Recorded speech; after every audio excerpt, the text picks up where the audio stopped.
Okay.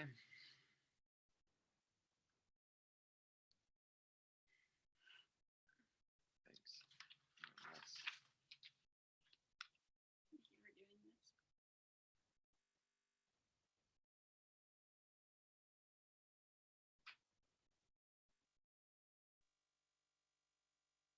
Take a little walk, okay? Okay. Do you want to go over anything before? You pretty much just want to know like how big it is.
Is this thing on?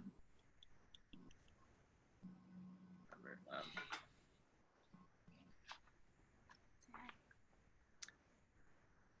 I don't know if she's. Oh yeah. Hi, Sarah. Oh, I'm connected to you. Oh, how are you? We're great. How are you? Good. Kids are good? Oh, they're having they're having the time of their lives right now. Homeschool mom, and it's great. Yeah. Good. Yeah. Yeah. How are you holding up? Here's Kate. Hey, good to see you. Me too. Oh, I take care of the kids, so it's just Kent here tonight. yeah. Well, you'll get a download. No, and Sam is here now. Okay. Oh, nice. Good to see you. Good to see you. Yeah, things are good.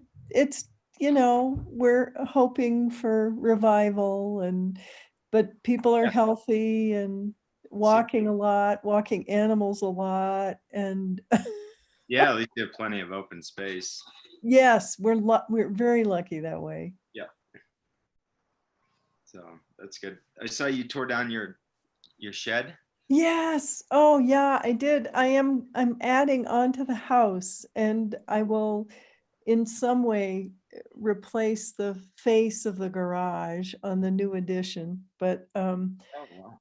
hopefully that will proceed this season. It'll be a garage, like a one-car garage for you to park in, or what's the time? Yes, but essentially I'm adding on a skinny little mudroom. It'll Mhm. become kind of the primary entrance for the house. And then a room, a Mhm. bedroom with a bathroom off it. So we will have 2 bathrooms. I'm so excited. And then a garage that will extend from Oh there. wow, that's gonna be awesome. Yeah, That's it'll perfect. like pretty much cover the whole lot. Yeah, you're right up tucked against the ledge there. Yeah. Right. Yeah, but I'm looking forward to it. I have been planning it for 3 years now, so Okay. hopefully I've got the financing set and all this stuff, but yeah. Yeah. But so now where are you guys down in the Denver area? Last fall we moved to Golden, Oh, to Golden. Okay. Uh-huh. just north of town. Gotcha. Yep. Cool. Yeah. Do you guys know Kathy, who's also on the line? Kathy Grubbs with that beautiful sunset? Yeah. Where is she? She's on my screen if she's Yeah, not on down yours. there. Well, I wonder where's that background? Oh, yeah. Where is that background, Kathy? So that background was actually taken quite a few years ago in Arvada, and it was brought to us by forest fire season. Oh, Oh, God.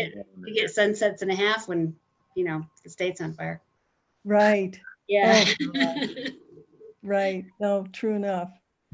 mhm. Yeah. The positive out of the bad, Kathy. Yeah. Pretty sad.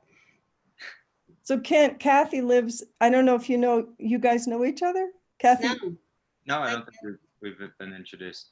So Kent and his family own the coffee shop up Oh, in the center of town, and Kathy's on the west end of town in a darling little house that is like the second, she's the third or fourth house from the last on the north side of the street there. Okay.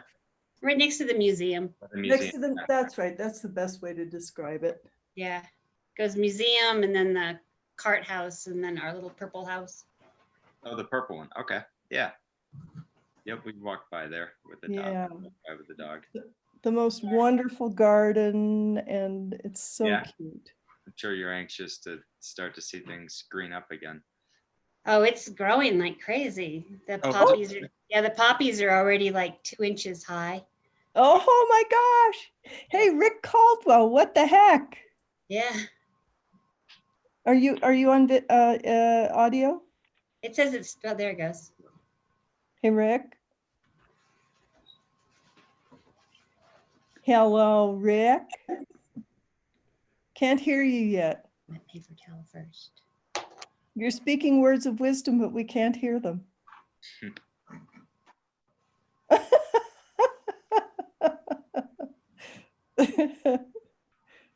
Not yet.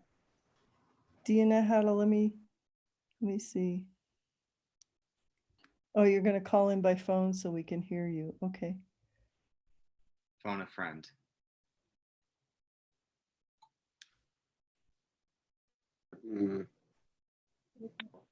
Hey, Chris. Hey, Sarah. You're guys back. hear- You're Yeah, can back you guys from the hear me? west. Yes, we just got back a couple hours ago. Cool. And Chris, do you know Kent? No, I do not. Hi, Kent. I'm Chris. He's Hey, from the Chris. coffee shop, Chris. He's one Awesome. of the folks who own the coffee shop. Good to meet you, Kent. Yeah, you as well.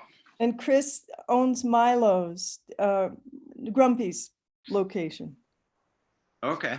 The garage here in town. garage. Do you do the books too, or are you just the garage? I rent out my back warehouse to somebody who does the books. Okay. I live here too. I got an apartment above the place. Oh, okay. Cool. Cool. And I see Tammy is there. Yes, Sasha- I am. Cool. Oh, hey, Ann. Hi, Sarah. And Rick, can you hear us now? Or can you speak now?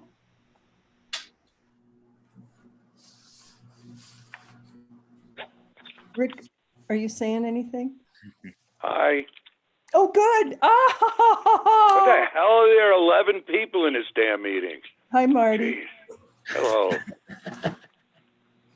Okay, this is Frank. I'm here. Hi, Frank. Hi. And Brian Hobbs. Yes, Brian Hobbs is here. I'm with Zayo Group. Oh, yeah, hey, welcome, Brian. And what is that group? That is the fiber optic building utility Okay, thank you. on the agenda for tonight. Great, thanks. Cool. You guys, Sam, the mayor, just texted me. He's having a little trouble with his technology. He'll join us as quickly as he can.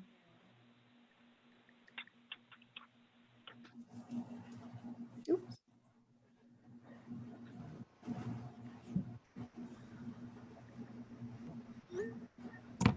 All righty.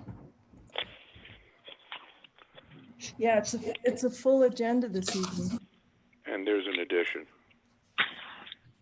Yeah, of course there's an addition, Marty. Damn right there is. It's a good one. It's not my usual fussing, even though I want to fuss. But it's okay. Life is good, and I'm delighted to be here virtually with all of you wonderful people. And I miss your smiling faces and interpersonal interaction just greatly. There's a tremendous void in my life by not being able to sit with you and participate on a human level rather than through this fucking box, which is sucking every bit of neurological function out of our brains as we are staring at it. Yes, Thank Marty. you for that. Yes, Marty. Thank you. Thank you, Marty. You're more than welcome. I didn't know Cool. anybody would ever thank Marty for that. Oh, come on. Come on. It was from my I mean it heart with how love. much I miss you. You mean it with I would've- love? Yeah, yeah. Yeah, damn right it means with love. Jeez. Oh, you're going to be a joy to work with. 9 a.m. You're my favorite friend on Tuesday mornings. I love you. I love you, Kathy. Oh dear. Yeah. Okay. Let's see. Rick Caldwell. Sam. I know Sam is trying earnestly to join us. While Sam is trying, I have a question that's not official, but what happened to our plan to get everyone have a similar computer device so that we could simplify these things?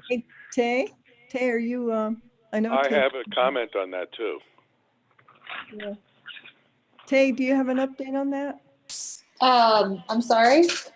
Oh, Frank was just asking if we had an update on getting the Chromebooks or the. Yes, we've ordered them. So everything's a lot slower, and they're items that are in high demand now that everybody's gone online. So they're on their way. Sure. Thanks. Yeah, Tay. Okay, thank you. that's really true because it took, I ordered Diamond's medicine on the 16th and it got here today from Frisco, 30 miles up the road. 11 bleeping days. And will those Chromebooks will this avoid the gargling with marble syndrome that afflicted a significant amount of the participants and caused me to have to repair the hole in my wall that I banged my head against trying to comprehend what they were saying? Yes. Thank you. Oh, that's so simple an answer. That's what I strive for by being excessively verbose. And remember, I don't have my radio show, so this is a replacement therapy, and I apologize for that. Gosh. You guys, well, most likely you have the same number of listeners, Marty. We have a guy who listens to us in India and great, but we are international. We are international media gods. Don't do that. Don't do that. Okay, I got it. Now I figured out how to stop it from doing that.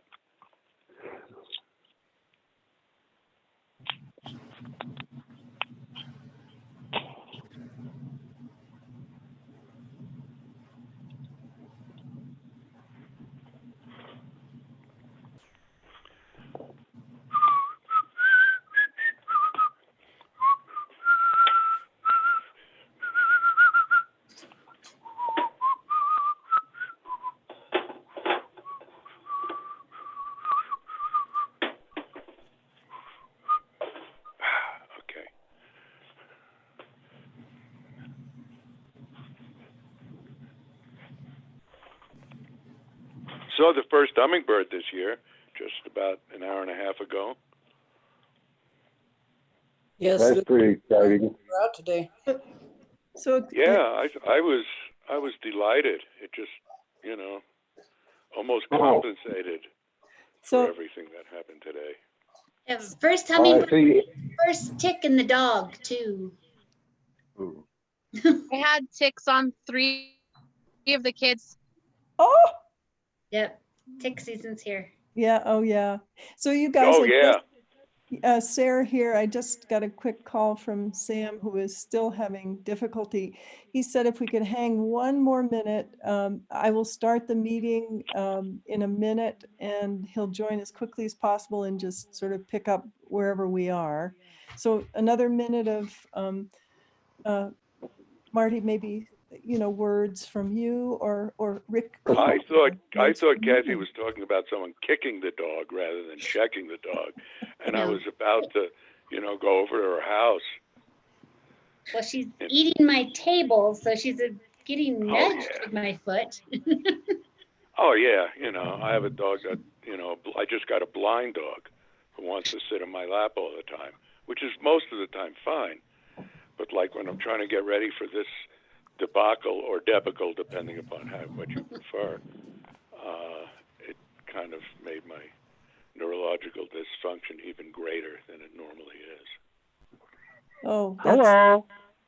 Ah, Uh, Can you hear Rick Caldwell? Yes. Hey, Rick, yes. we Hi, can hear Rick. you. Ah. I finally managed to get on by phone. God, was that hard to do? on my phone, it's easy, Rick. Yeah, well, The it wasn't computer for is me. not. Screw that computer. I use the phone. Right, That way I don't right. have to look at everyone. Never mind. Yeah. I got all sorts of ID numbers and stuff that I had to. Yeah, it copy isn't down. that hard. Come on. Some of Caldwell. them worked and some of them didn't. It's an education, Rick. So I'm thinking, you guys, maybe we go ahead and start. Sam, I know will join us quickly, and we can get some of the sort of perfunctory stuff out of the way. So Tammy, can you, I think we're convening the meeting at 7:07. Okay, And have a verbal roll call. I was just going to say, I'll read down who I know, and folks, please definitely fill me in if I've missed you, but I have Frank Young, Marty Gitlin, Sasha Register, Kathy Grubbs, Christian Frey. I think that's it of board members. Then I have, and Sarah Whalen. Then Rick Caldwell, Tammy, of course, you, Kent Martin, Ann Anderson, and Brian Hobbs, 59DG. Is there anybody I missed in that? Tay. Oh, Kelsey. Tay. Kelsey's here with me, if that matters. Oh, okay, Kelsey, great. And Tay, sorry, I forgot Silver Plume host. And our Road and Bridge director.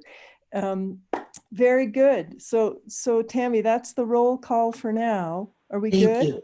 We're good. Cool. I would love to entertain a motion to approve the agenda. Hopefully folks have looked at it, but it's up on the screen.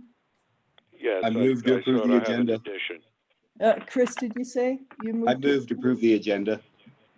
Is there a second? Second. Frank? Second. Good. Yeah. All in I have an favor? addition. Yeah, Marty said he had an addition. Oh, sorry. Yeah, discussion, Marty, please. Thank you so much. Yeah, and- I talked to Randy Wheelock, one of the commissioners, and he asked if we would be willing to put a resolution in, and I'll explain that at the appropriate time. Supporting, basically. Just resolution in general, what's it about? It is about supporting the commissioners in their decision to keep the roads closed. Okay, in lieu good. of making it not an order, but sure, you can go up to Berthoud Pass and sell Good. T-shirts without a mask on if Gotcha. you want to. And also to thank the Sheriff's Office for their response, and just as in information they're getting they're suffering a lot of stress too. There's way more. Gotcha, They're gotcha, doing a excellent. magnificent job. So Okay. That's great, Marty, thanks. So we'll add that as, I guess, number 10 on, no, I'm sorry, number 3 on new business action items. 10. Okay, Wow. cool. Cool, all righty. So anybody opposed to the revised agenda? Thank you. Should we revise the roll call since Sam is here now? Oh, Sam, all righty, Sam. Yeah, I got him. Okay.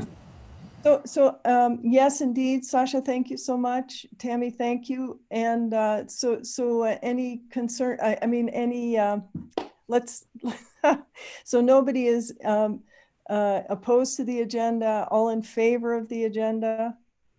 Aye. Aye. All righty, all righty. Thank you so much, everybody. The agenda is approved. And Sam, we will hand this over to you for public comment. Okay. Do we have any public comment? I have one piece of public comment, not as a board member, and I didn't get it to Tammy in time. But the for the Sarah, I forget the address. Are they 555 Woodward? Oh, Verona's old place, Jean's place? Yeah. I don't know. Whichever their address is, in somebody either working on my house or just backing into the driveway to turn around, hit the cover for their water service line. It got bent, and then we were able to turn it back on and get the water back on for them. The other day, Hayes helped to get the key and all that stuff. But I don't know if it's something that might come to the town as far as where their water shutoff is located in the middle of the driveway for the adjacent property. But I know that they will be coming to the board because they are trying to purchase it. So that's just something sort of to keep on the radar. And we tried to take care of it as quickly as we could, and we didn't seem to have any water lost or anything like that. But just so everybody's aware, that did happen. Okay. Anybody else? I guess not. Okay. Any comments on the bills? Let's pay the bills. Move to pay bills as presented to us. Second. Okay, all in favor? Aye. Aye. All opposed? Aye. Aye. Okay. Pay the bills. New business, the Zabo Group, is there somebody here from there? Brian Yes, Hobbs. Brian Hobbs. Okay, Did everyone receive the plans I emailed to you last week? Yes. Yes. Yep. Okay. Go ahead, Mr. Hobbs. Yeah, so thank you. This is a presentation, I guess, for a proposed utility building. It's an unoccupied communications structure made out of precast concrete to be located in the Colorado DOT right-of-way between Water Street and I-70 at the exit ramp there. It's about a 840 square foot single story precast unit, and that would be placed in that area there as proposed on the site plan for a fiber optic route that's running from Denver to Salt Lake City in the I-70 corridor. So there, every 75 miles or so, the fiber optic light signal needs to be regenerated and retransmitted underground on that underground fiber optic line.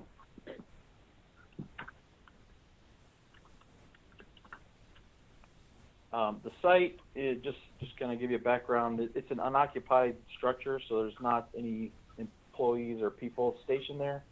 It's also not open to the public. It's locked at all times, and it's fully alarmed and monitored remotely at the Network Operations Center. The only time people would come to the site is if there was maintenance required to either troubleshoot an alarm or maintain the equipment inside there. So as such, there's no water, sewer, or waste generated from the facility. It just has power hooked up to it only, and the traffic visits are probably less than once per month on average.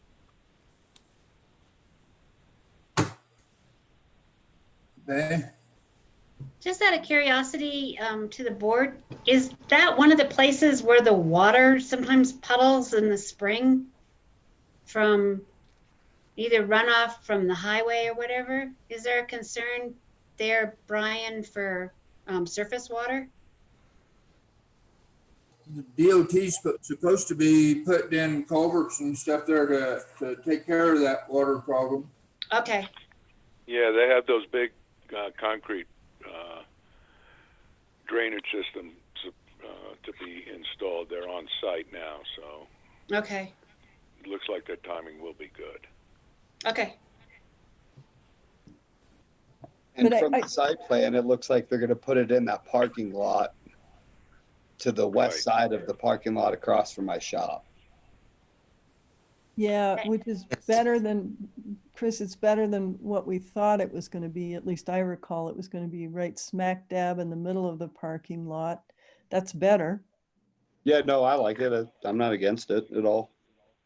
Yeah. Well, but Brian, I am curious in your response to Kathy's good question about drainage. I mean, that is something, of course, that you guys are thinking about, yeah? Yeah, I mean, we've been provided the land survey for the site, and as the gentleman mentioned there, the drainage for the site is not going to be changed from what Colorado DOT is doing. We're going to maintain the same grade. We're not going to raise the grade or create any depression that would cause water to pile up or be drained off from the site where we're at. Mm-hmm. Cool. Sam, this is Frank. I have a question. Can I go ahead? Go ahead. Okay. After looking at the plans, I have concerns with the appearance of the structure. The prefab concrete thing is nowhere within the character of the buildings in town. And we are within a National Historic Landmark District, which brings the National Historic Preservation Act provisions into play. And I'm sure that as you go through this process, you're going to have to go through the Colorado State Historical Preservation Officer, who is charged with the provisions of the National Historic Preservation Act in Colorado.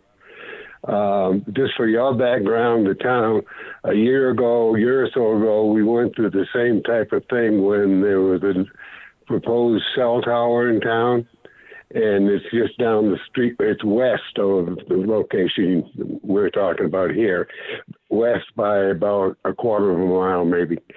The first proposal was a bare antenna pole with antennas, and through a lot of negotiations, of course, which was not acceptable, and through a lot of negotiations and through the State Historic Preservation Officer and meetings with the town, the cell company modified the antenna to look like to be disguised within a structure that looks like a mining head rig thing. So I would say right off the start that you have to start redesigning the outward appearance of that building to be something that would be compatible with the historical structures in town. And the first two things that come to mind was have it like the cell tower folks did, have it look like some kind of, there's three options I can suggest. One, that it looks like some kind of mining building structure with an outward appearance of something from the 1870s to the 1930s. The second one would be something that's compatible with the commercial buildings right across the street from you. The same sort of looking things. And the third option I would suggest would be something that looks like a railroad structure that would be visually tied in with the structures at the rail yard. So I just want to say that the town's willing to work with you on this, but that precast concrete mausoleum type looking thing, I don't think they're going to cut it. Thank you. Well done. Now, Frank, real quick question. If you were to offer a prioritization of the three options, what would that be? Well, I would narrow it down to two right now. Something that looks like there's something connected with the railroad building that kind of looks like an outbuilding for the train station, because I assume there's going to be continued use of the rest of that parking lot as a parking area associated with the train operation in History, Colorado. The other one would be that, again, looking like the buildings across the street, kind of looks like the same kind of neighborhood looking thing. And I'd say either one of those two.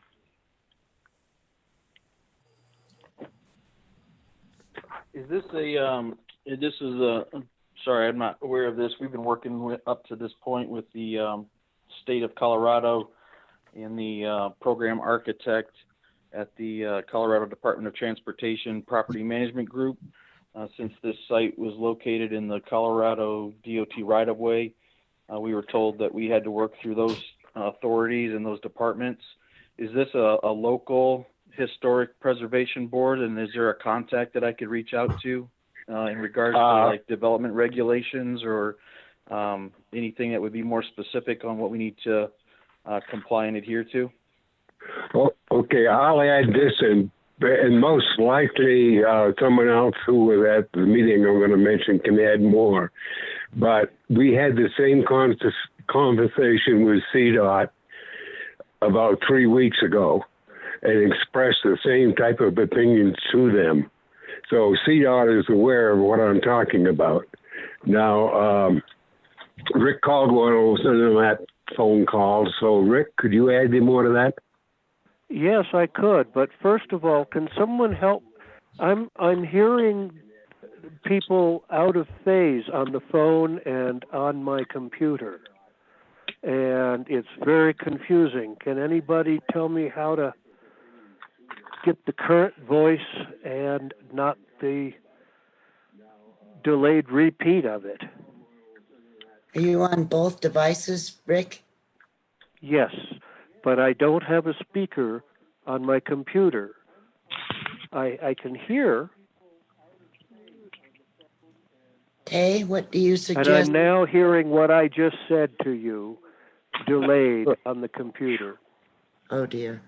How can I deal with this? Rick, I would just pick one or the other and recognize that if you're listening on the phone, which might be the best one to go with, you All just right. turn off. I'm leaving the meeting. Oh, don't leave the meeting. You just turn that in the lower, I'll keep the telephone connected and leave the meeting. But don't leave Right? the meeting or else your phone won't stay connected. Just don't pay attention. Okay. This is Turn down the volume on your computer down to 0. Or whatever. Oh, now he's gone. Okay. I'm listening on. Can Oh, you here hear we me now? Yes. Yes. Yes.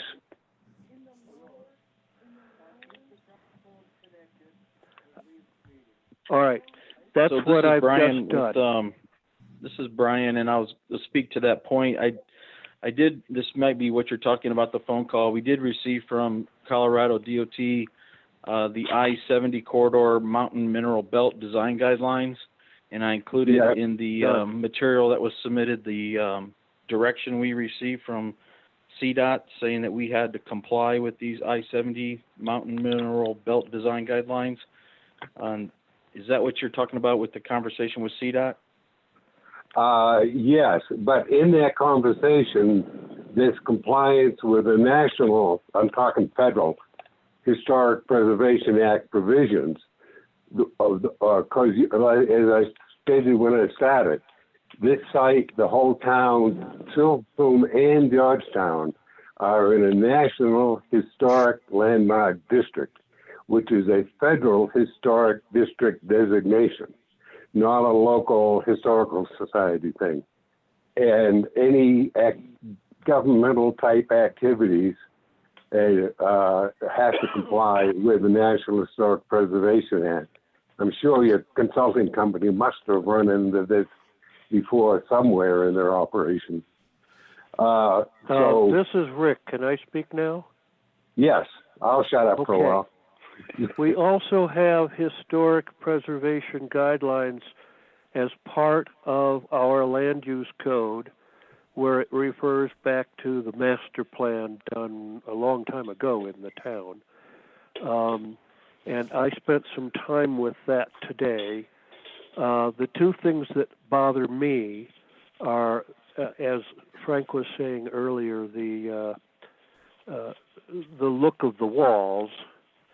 And I think the thing we need to do there is think about facing it either with brick or with some kind of lap siding. And number two would be the shape of the roof. A flat roof is not going to work right there. It's completely out of character with the town. We could do a shed roof, which is flat but sloped. It has to be at least 3 and 12 or greater slope. And I think that may be all you need to know, Brian. Yeah, we've definitely done that before. We could do a lap siding, gingerbread type application on the outside of the facades, and we can also do a field installed truss roof with shingles or whatever you need on that gable end. Yeah, you can do a pitched roof or just a shed roof that's at least 3 inches per 12 inch. Rick and others, would it be helpful if we, I know it may be more detailed than needed, but Brian needs, but can we readily send him a copy of our guidelines? And I don't know how readily I already have those. Do that. Tammy provided those to me. Oh, Tammy already provided. Okay, so sorry about that, Rick. And then the other thing. Have you done that, Tammy? Yes, I did that. We've been working it's for a couple weeks now. It's a 4-page document, but it's oversized. It's one sheet of paper folded in half, and it's still sort of like the equivalent of 2 pages per page. That document, Proposed I don't historic believe. Preservation guidelines for Silver Plume. Did you send them that? Yes, I will, but I have not sent those, no. Just that one document is the key one here, and that was adopted with the master plan way back in 1979, but that's referenced in the review criteria in the current land use code. That'd be great. And then the other thing I did, Brian, was I posted the website for the National Historic Districts kind of information, which, as Frank indicated, you guys probably have that well in hand, but just for additional context. The other aesthetic consideration, Brian, that concerned me, I was looking at your elevations. By the way, when they get submitted more formally, it'd be nice if you told us which side of the building the elevation drawing was for. It doesn't, what you sent us so far doesn't have that. I've kind of think I've figured it out, but it'd be helpful if they were just labeled right. There's all this equipment attached to the outside of the building on just about every wall. And is there some way we can hide that so the whole thing doesn't look quite so unsightly? And so the equipment that you're talking about is only on two walls. It's on the north wall and the south wall. And that equipment is actually HVAC units, so they can't be blocked in or anything. I mean, we could screen them from the outside with landscaping, or the screen fence that we show on the page 3 of the elevations. The other two sides are doors, just doorways that go into the building, and then there's a box that's on the building that's for the fiber optics. That box is up high. You can see it in the picture that was submitted with the building color palette. Yeah, and by the way, with regard to the building color palette, you're proposing to do the metal attachments on the outside a different color than the walls. I would suggest using the same color, which will have some camouflaging effect on the stuff that's outside. Can certainly do that.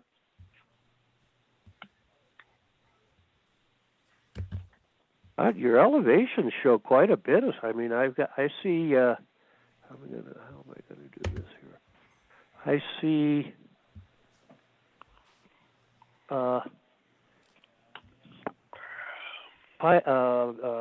Wait, let me just go a little bit. Okay, here we go. Fiber entry boxes, 2 per side on the east and west sides facades. Yeah, and I apologize for that. This is a standard. This isn't the final design for this specific site. So 2 differences that are on these elevations that'll reflect on the final is 1 fiber box per side, like the photo shows, and the power equipment that's labeled there is on an H frame that's out in the parking lot area. You can see that on the site plan on the lower left-hand corner. So there will be no power equipment on the exterior of the building either. Okay, good. It'll basically look like the photo that was provided in the building package. That is an actual building from a location on this route, and you can see there's just 1 box on the side with 2 doors. Well, I'm going to need to find that now. Is that the image that's with the color palette? That's correct. The 2 building photos that are on that color palette. Yeah. Okay.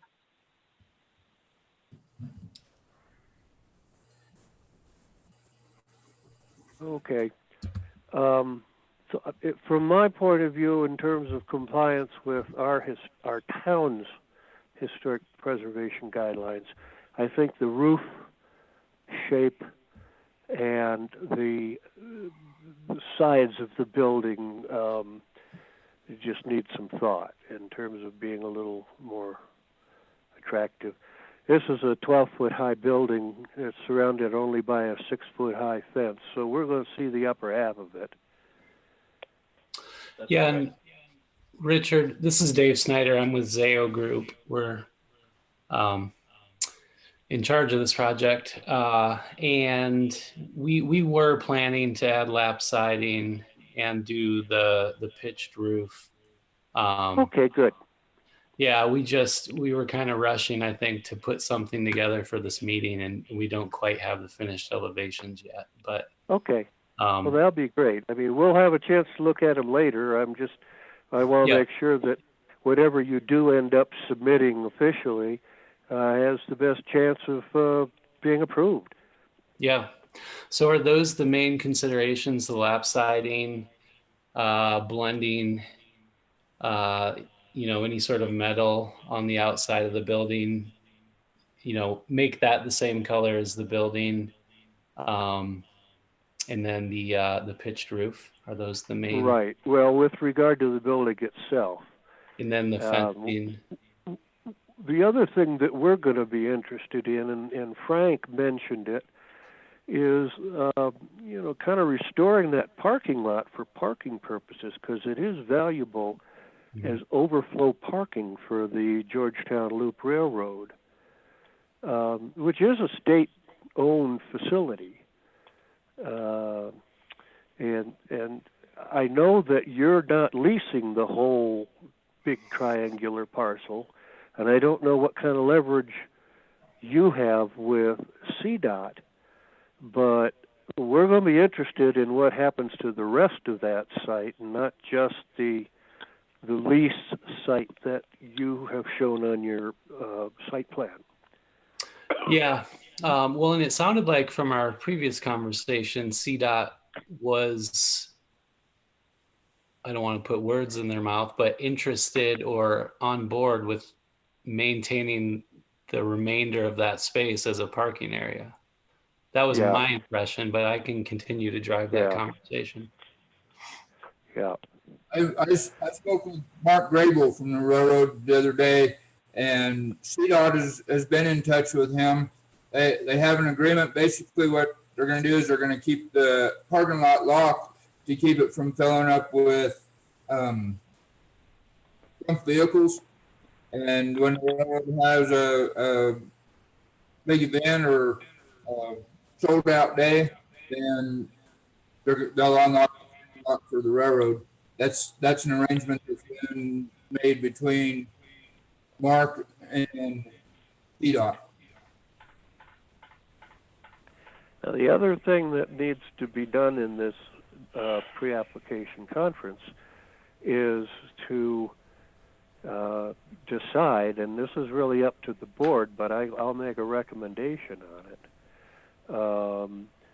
that what other things need to be submitted as part of the final application, because you have our zoning code.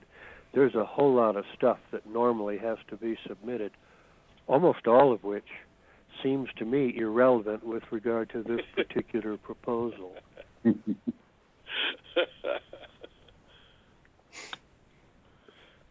was that laughing? There were a few of us laughing, Richard. Yeah. Please call me Rick. But let's talk about all the irrelevant stuff instead of the relevant stuff. Let's skip the irrelevant stuff, and Rick, just give us your recommendation. Before we get off the point on the historic preservation, so is that going to be, these revisions that we're going to make on the elevations and resubmitted, are those approved by this body, or is that something that we need to seek out and get an approval from the federal agency and then circle back with you guys? Who is the reviewer and approver of that? I can jump in with this, I think, and then Rick, you can add to it. There's two approvals. One's, and CDOT knows this. They should be telling you guys this stuff. It has to go through the State Historic Preservation Officer. Yep. Whose office is with History Colorado. Okay, and then it has to also be approved by the town. So there's, I think, the two approvals you need. So Rick, you can elaborate on that from what I say. Well, see, I don't know anything about a federal approval here. I remember when we were considering the timberline disposal proposal, I tried to interest, I think it was the State Historic Preservation folks, and they didn't seem to give a darn. Now, I never talked to any feds on this, and they may have requirements that need to be met, but I don't know what they are.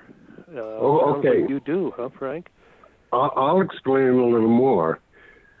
The State Historic Preservation Officer, whose office is with History Colorado in downtown Denver, he or she, I forget which it is right now, is charged with the administration of that federal law we're talking about, the National Historic Preservation Act. So the approvals aren't from the feds themselves. The review and approval is through the State Historic Preservation Office, a part of the state government. So, and we went through this with the cell tower thing, if we all recall. I don't remember that, but okay. Yes, yeah, we did. And we have with several other structures within the National Historic Landmark District in Georgetown, and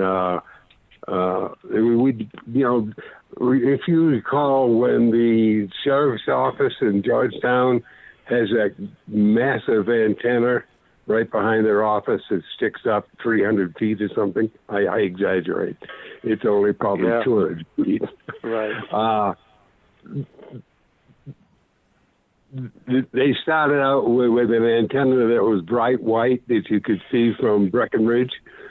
And through this process that was been used thousands of times in the state here, that it ended up being a drabber brown color that kind of melded in with background and that kind of stuff.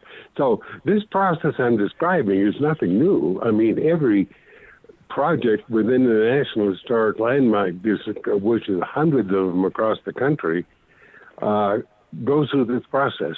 So what I'm recommending for the contact Zaro group here is that somehow you get in contact with the state. It's History Colorado, it's the State Historical Society. Get in touch with the State Historic Preservation Office's office and see what steps you have to go through. Yep. Yeah. And so speaking with CDOT, they were going to facilitate that process. So I think the goal here was to make sure that we get Silver Plume, the town of Silver Plume support, make sure we're meeting your requirements. And once we know essentially that you guys will sign off on the project, then we'll take, CDOT will take us through the historic and the national approval process. The way we've handled that before, that sort of thing, normally we require that you have all your other permits in place first, but that's probably not realistic here. What we can do is process the thing, and if it's going to be approved conditioned upon your completion and presentation of whatever approval by the state historical folks may be required. That should make them happy, and that'll make us happy eventually as well. Does anybody else have thoughts on that? On the approval process, I have one question for the board. Would it be worthwhile at this time to just poll on which of Frank's proposals for what it looks like and maybe that could move along the process a little bit and give these folks a little bit more guidance? Well, we're not supposed to be actually reviewing the details of this thing right now. That's what the application leads to. And I may have overstepped our bounds in that respect already, but like I said, I'm just trying to make it as smooth, readily acceptable as possible when they do complete a formal application. Yeah, I just thought there's something, if we can, would it be worthwhile to just throw that out there, and that way, certainly not make a final decision on any of this stuff, but just say, well, we'd rather it look like either Buckley Store or the railroad, or be compatible with. I just thought that would save a step later on. Marty, I appreciate what you're saying, but I agree with Rick that we might overstep ourselves if we do, other than offer some just thinking alternatives for these folks in terms of their next steps in design. Okay. Rick, I like your option because we have confidence that the state will work with these folks carefully in terms of adhering to their fundamental guidelines for. If CDOT can't make it happen, we can't. Yeah. So I would agree I would support your proposal. Yeah, and CDOT's recommendation was to get the town of Silver Plume on board prior to submitting and going through all the national processes. So if you guys do have a preference on how you want this building to look, I'd almost prefer to hear. I mean, currently what we're planning to submit is, you've seen the basic structure of the building, but the aesthetics would be lap siding. It would be a color that suits the area, and it would be a pitched roof in a wooden fenced area. So if there's something beyond that, or if we're off track, I guess we'd love your input to steer us in the right direction. And I would just interject, Dave, I appreciate that clarification and comment. We do have a rather full agenda, and so if there is more for us to provide you folks with now, I think we need to do it expeditiously. The mayor reminds that we've got a lot of other stuff to cover here. Yeah, just train or store. One word Let response. me ask this too. Does anybody see the need for a drainage and erosion control plan on this parcel? Probably because of the periodic flooding that we've had there, huh? I don't think so, since they're redoing all of that right now. That whole zone is getting all the drainage and all the groundwater fixed with the culvert systems that they're putting in. It's already part of the scope of work. Yeah, as long as it just doesn't backfire on us, that's my only concern. We have a they hauled in some 4-foot. pretty big culvert and a lot of it, if you go walk by there, so. Yep. Yeah, it's supposed to be the I do it 4-foot every open. day. I do it every day. They're supposed Also, to what put in about a a noxious? 4-foot. Well, anyway, because they're just in the process of doing that, so we don't have any history on it with the new drainage system in. There'll be kind of a study on it. The green. What about a noxious? Right What there. about a noxious weed control plan? Do we need that? Their actual parcel is going to be all gravelled. Is that right, Brian? That's correct, and it'll also be, we put down a weed barrier underneath the gravel yard before we put the gravel in, for that exact reason. But it's also part of Zayo's ongoing maintenance when weeds do creep up, that they are sprayed.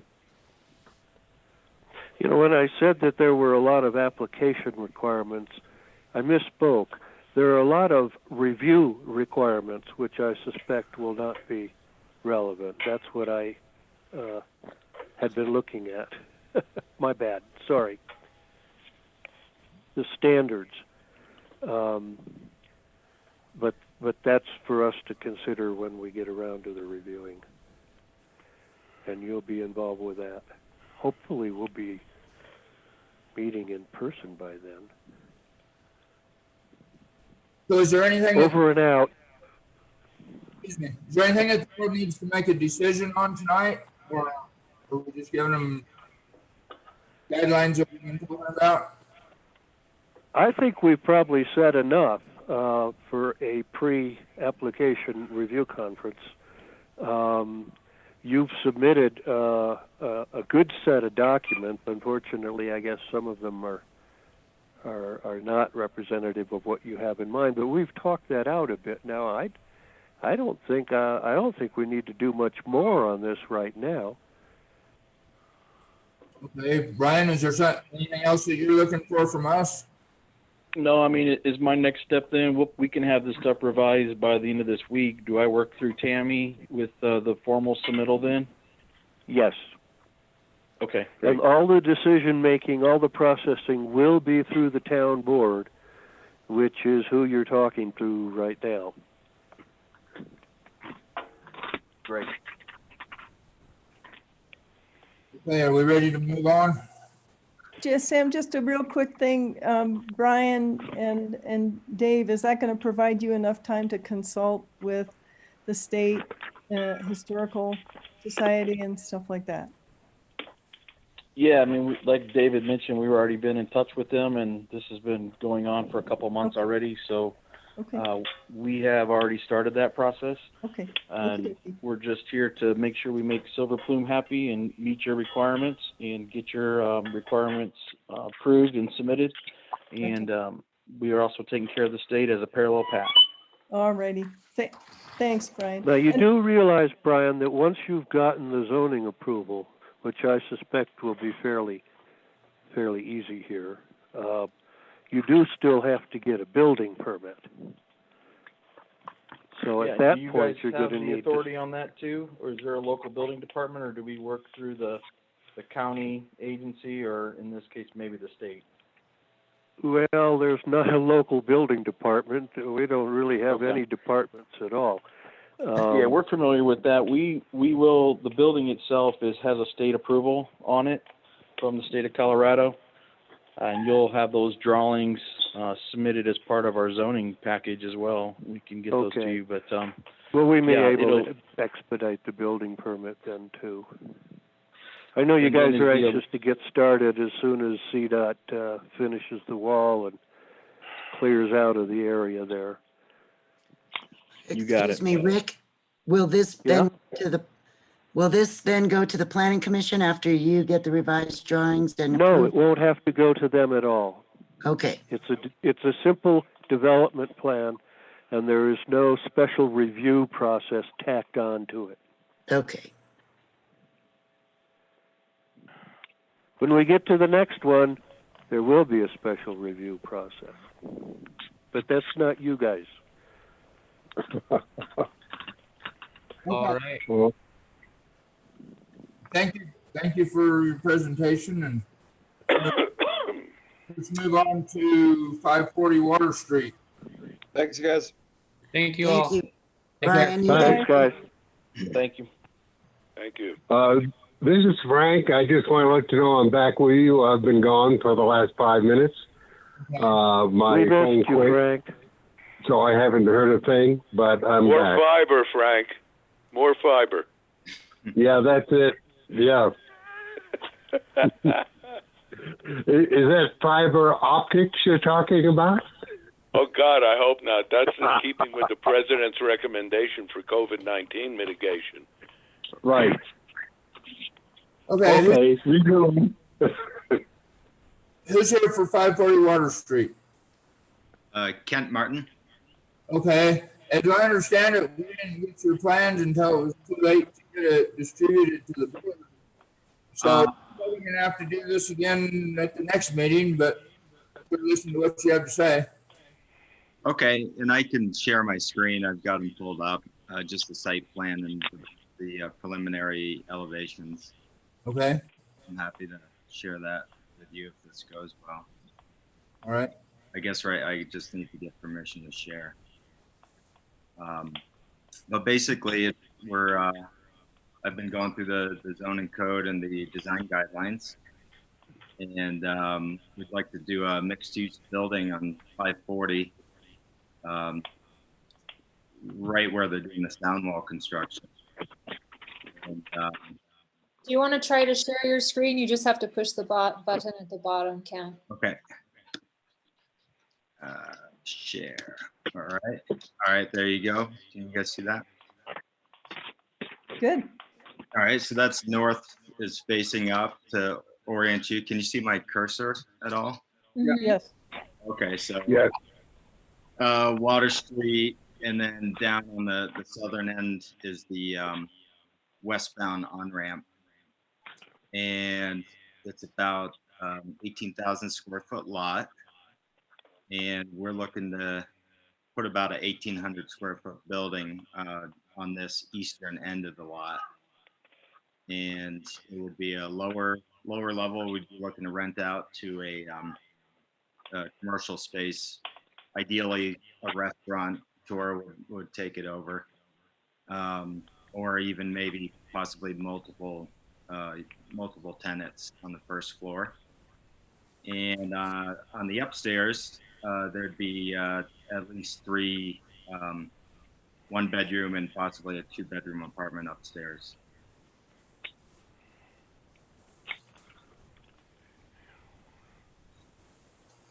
And this site is 0.43 acres, right? 0.43, yep. Yeah, it's about 18,000, a little over 18,000 square feet. So the building would take up about 10% of the lot. And then that would still leave room for plenty of parking, at least 16 spaces, 16 or 18. I think I've drawn in 18 spaces there. Yeah. And ideally, low impact gravel, in keeping with the character of the town. Cool. And Ken, can you talk a little bit about, I mean, I think a restaurant is a nifty idea. What level of income might be able to access the apartments upstairs? Are you looking at, helping us out with, modest income and that sort of thing? Or what are your thoughts about that? Yeah, it would be market rate right now. So whatever basically the going rate for a one bedroom, apartment, it's obviously not going to be, they're going to be loft style. Um, we, obviously the type of people that we would be trying to attract would be people that work in the area. So other restaurant workers, Loveland ski area workers. And so again, given the keeping simple layouts upstairs, loft style, shared washer dryer upstairs, we would try to keep the rents as reasonable as possible. They're not going to be luxury condos. Sure. Just curious. And Marty, this is where your place was, the Yeah. Wasn't- No. Garage. garage, right? Garage, ski, etc. The Anderman windmill and the Right. fireworks launching tower. Which was a mixed use as well, Ken. So you are very well aware that it is a drainage challenge, this particular Yeah, area.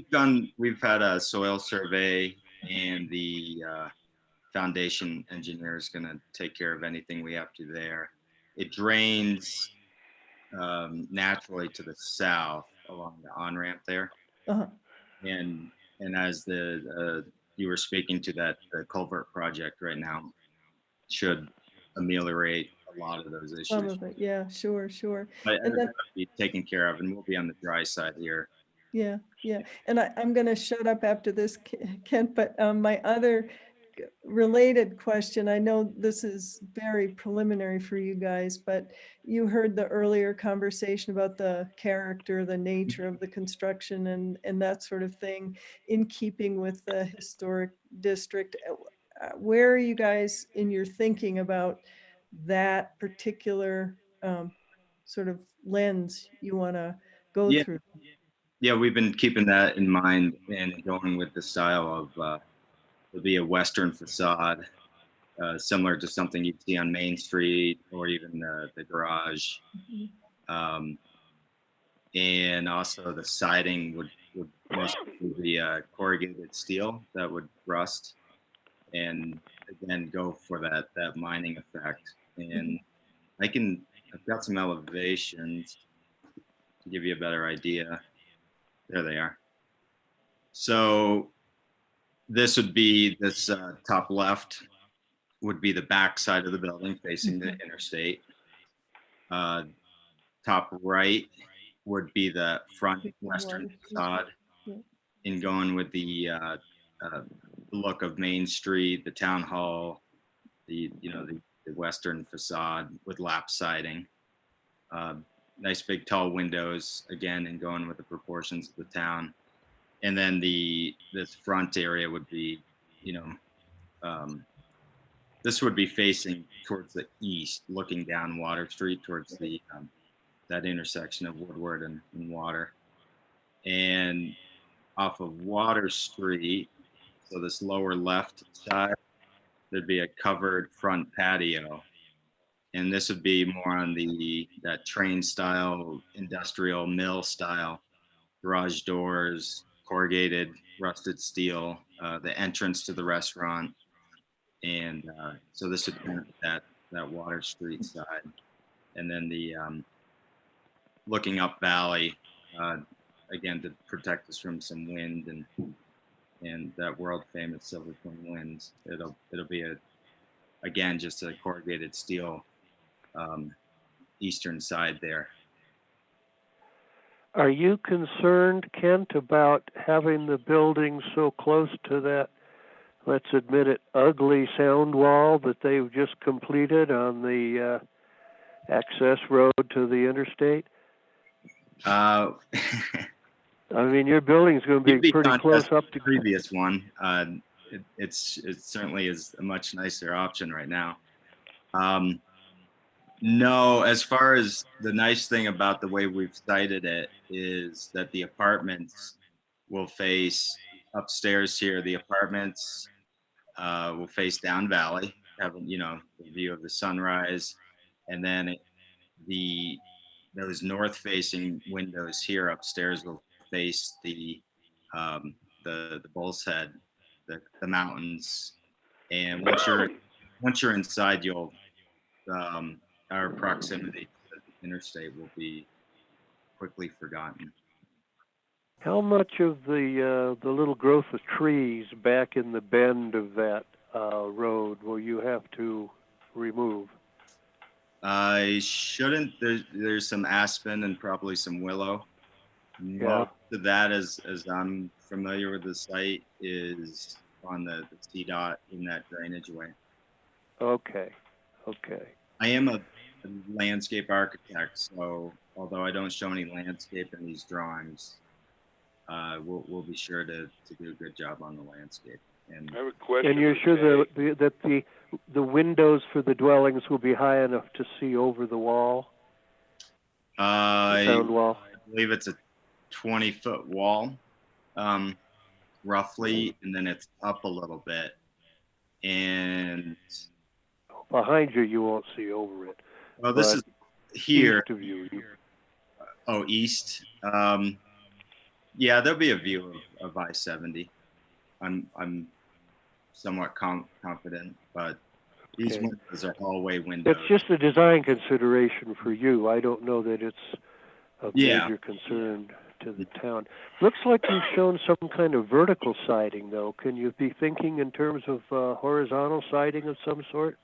Well, that would, yeah. So the lap siding, the wood facade would be on that eastern face, which would face toward wood, and probably have a hand painted sign towards the top. The vertical would be again in that mill style, rusted steel, corrugated siding. So I do. Oh, okay. Yeah. Okay, I think Marty. One last question. Can I ask one more question? It looks like sort of the western third of the site is unused. Do you have any plans for that in the future? Yeah, we've kicked around a few ideas. Get this thing, if this is successful, and we'd love to do some more of that worker housing style, where we can kind of focus more on residential and get more units. But I think an asset for the town of a restaurant is kind of key to make it more viable for someone that can live and work all in the town.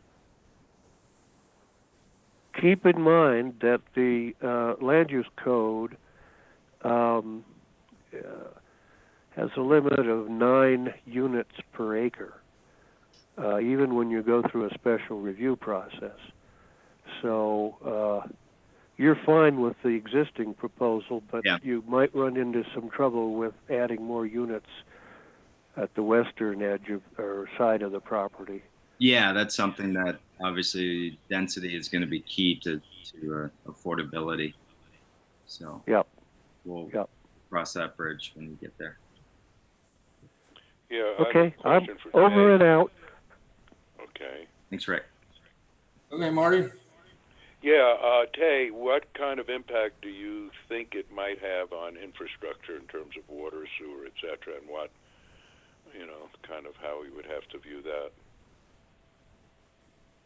I'm a little confused as to where exactly this property is. I see that it's on Water Street, and I see the, you said this this bottom corner, bottom left, right corner here is,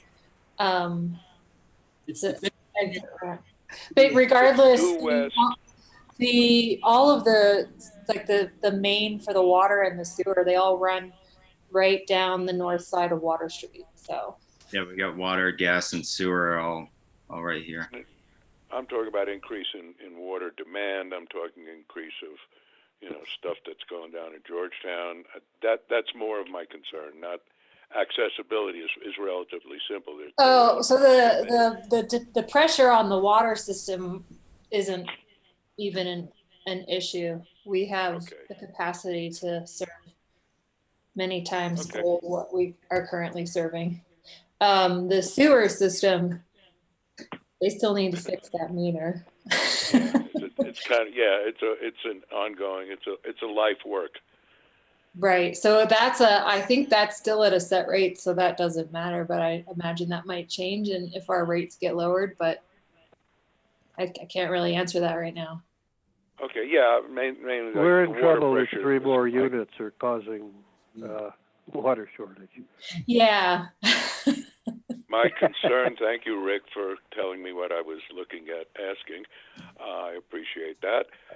My concern was resolved by the water pressure answer, so I appreciate that. That's what I was concerned about, the viability of the existing system, not necessarily the other stuff. That's in your capable hands, Mr. Caldwell. One concern that I would like to bring up, and Chris can probably speak to this also with Grumpy's, but previous issues ensued from the sewer line and water lines there not being buried deep enough. And freezing was an issue at the garage when it was a bar. I don't know if he has freezing issues still now, but that's also something to consider with adding a new unit there to make sure that those lines are packed in correctly and that freezing isn't going to be a problem for them. Yeah, I agree. We did rebury the ones here at the garage, so we're not freezing anymore. But yeah, it was a problem for a while. That free, or was that an issue underneath the garage or on the property? It was the lines weren't buried deep enough, when they first put them in. The main wasn't buried deep enough, and it was only like 5 feet deep, and they dug it back down to 8 feet deep. You need to be 7 to 8 feet deep on your sewer and your water line if you can be. Mm-hmm. So that way you're not freezing up. And we had a couple of times where we were, knee deep in sewage. That's true. It's definitely a consideration for any build there is that those lines get put down far enough. Yeah. No, and it may mean that there's a dance with the town on resetting their lines. Hopefully not, but if that's still an issue in that area. In 2016, they did all of our sewer mains on Water Street. So I think we're okay as far as the main depth at that particular point. Good. I want to say the mains, I think, probably close to 8 feet going through there. That's one of the deepest spots it's at. Yeah. Just for any work and stuff going on, because you'll be excavating in, near, and around it. Mm-hmm. So to make sure that that's maintained. Yeah, absolutely.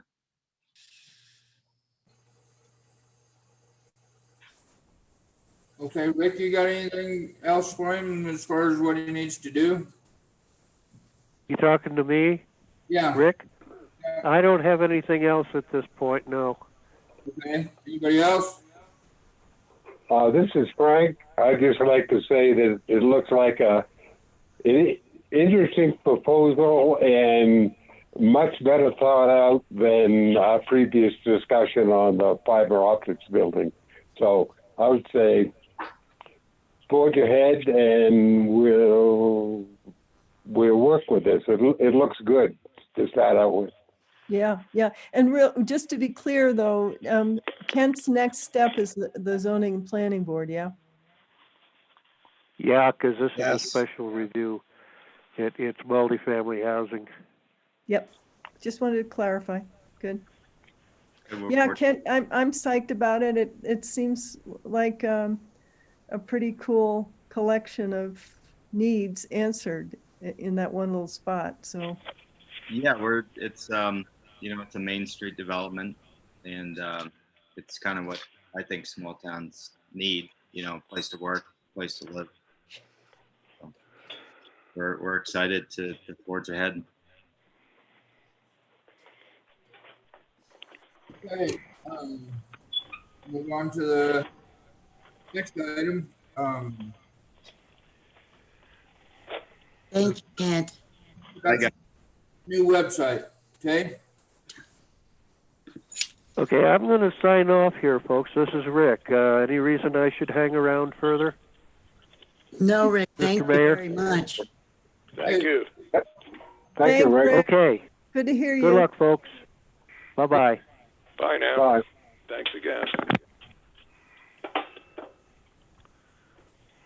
Okay, hey,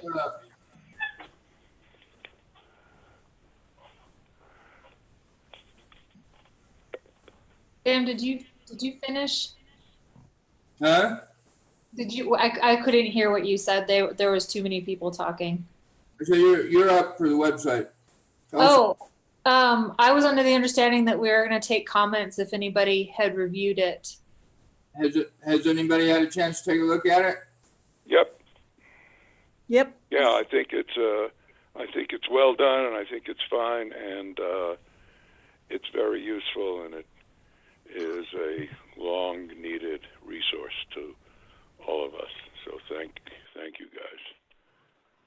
So this is the opportunity if anybody's kind of gone through it and thinks something else needs to be added or there's something different you want to see. This is your chance to plug it in before we keep finalizing it. Yeah. This is Frank. I'd like to say something. Okay. I haven't had a chance to really check it out. When it first went up, I looked at it, and one question I have is there a place on there for comments from the public so they can leave messages, and then the town clerk or someone, whoever is controlling the website, can reply to them? Yes, there is. There's multiple instances where the public can interact and ask a question. For the most part, they're directed to the town clerk, but there's also an instance that lists all of the town's resources if somebody needs a specific number or email address. And when I say that, those are just public numbers. Nobody's personal information is going on that site. Okay, so yeah. So the informational numbers are there, but what I'm asking is, are we going to have, like, what would you call it, a chat feature that if a citizen has a question to the town, rather than calling one of the contact numbers, can they post that on the website, and Yes. can the town reply on the website? Mm-hmm. Yeah, if you guys, did you guys all get Jack's email from this morning? Or just that got forwarded to you from Jack Watson? Yes. It got Yes, forwarded. as an email. Yeah, I didn't receive it. So It got that forwarded. actually, there's a integration on the website where if information needs to get forwarded to the town board, it just goes to the email address board@townofsilverplume.com, and it gets sent out to all of you, and then all the replies start getting sent out automatically without having to, CC and remember emails. And that it's essentially a pre-discussion space where things can be clarified before they get brought to a board meeting. So for example, if I was Kent or the people that made the telecom system today, and I wasn't exactly sure what I needed to bring, I could log on and send that email out, and the entire board would get it, and they could say, oh, and whoever, like Frank, you had a lot of input today, could chime in, and the entire board would be updated on all the replies, so that it's a threaded conversation piece. A couple of people, just the public, have said they want a little forum of sorts whereby the town can actually communicate with each other, and that can also be monitored by the town, by the board, or somebody who decides to volunteer. I know that I don't know if this is exactly what you were talking about, but somebody had mentioned, oh, it would be nice if I have like 5 chickens and I wanted a home for some of them, or I have a dryer. Does anybody need a dryer? Little community bulletin board. Yeah, that all sounds good. Yeah, the forum idea was one of the ones I was kind of getting at. Okay. Yeah, Yeah.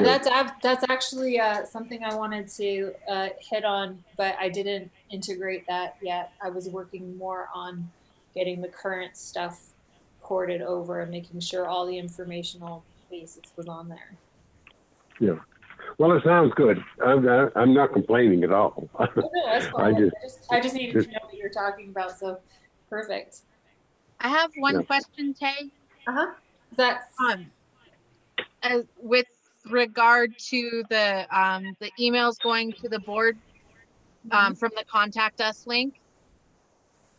Just if we need to be careful about information that's disclosed through that, so people don't confuse it as just an email between members of the board and the person that started the email chain. So the way that the way that Sam had asked me to set it up was to conform to the Open Records Act rules and laws, and this was actually this is an improvement on our CCing everybody, because it does become a public record, which is available upon a records request. Right. I know. I guess my question was more making sure that the individual members of the board recognize when they're responding to somebody included and when they're responding in a way that it needs to just be for board members. So that I think when we discussed this with Sam and Sarah and Tammy, and Sarah can correct me if I'm correct, but what was incorporated into our discussion was that we will need a work session when all of these tools get put into place, at which point the guidelines to follow, which will be reiterated, are it's not for intense board discussion or decision making per se, but maybe some informational gathering or exchange before a meeting or in between meetings. Okay. It's a really good question, Sasha. When we have this work session on emails, at that time, everybody will have a @SilverPlume email, where we're not using our personal email anymore to conduct town business. And that's something we're doing for everybody's own protection, because as long as we're using personal emails, if there's kind of litigation towards the town, it opens our personal emails to inspection by the or attorneys or whatever. If we're using a town email, that separates our personal email from that. I think that's a great idea. Absolutely. Can we get code names so no one outside of the town knows who we are? Correct me if I'm wrong, Tay, but I believe the way Tay has it set up is our individual emails won't be published. When somebody wants to email the board, somebody outside of the board wants to email the board members, they'll just put board @SilverPlume or something to that effect, and it'll go to all of us, but we won't be publishing each individual board member's email address. Is that right, Tay? Correct. It actually, if you do respond to the group, so say for example, Sam's daughter sends an email to the board and has a question. If anybody from the board responds to that, it does get sent back to her. However, your personal email address is scrubbed, so it maintains the appearance and the authority that it's coming from the board as a whole, because once you do send that response, it will be reiterated to the board and the original poster of the email. Does that make sense? Yeah, there's a point I'd like to make. Is there a way For example, if one board member is, we get this universal request for information from a citizen. 3 people on the board respond. Is there a way to ensure that we are acting in a cohesive, unilaterally, one person didn't say, well, you make a left turn, and another guy says go straight, and the third person says turn right.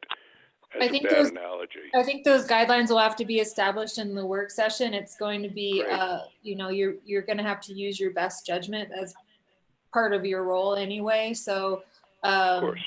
And then, anything, if it is just like, what are the directions to the new fiber optic building? Well, that's innocuous information. That's not a decision. But if it is a decision, you're going to, I think the best judgment rules are going to be laid out by Barbara, the lawyer, that say, well, use it for, use this thing. Yeah. For many reasons, we want to be unified in response. Yeah.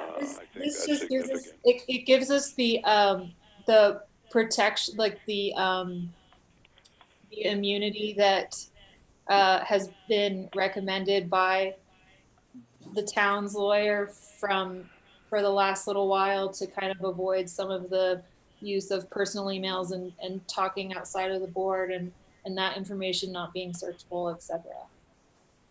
So it addressed some of those concerns, and it also allows communication for moments when we aren't all in the same space, or God forbid we get a total country shut down and one of us, when somebody happens to be, on the other side of town or on the other side of the state or the country or what have you.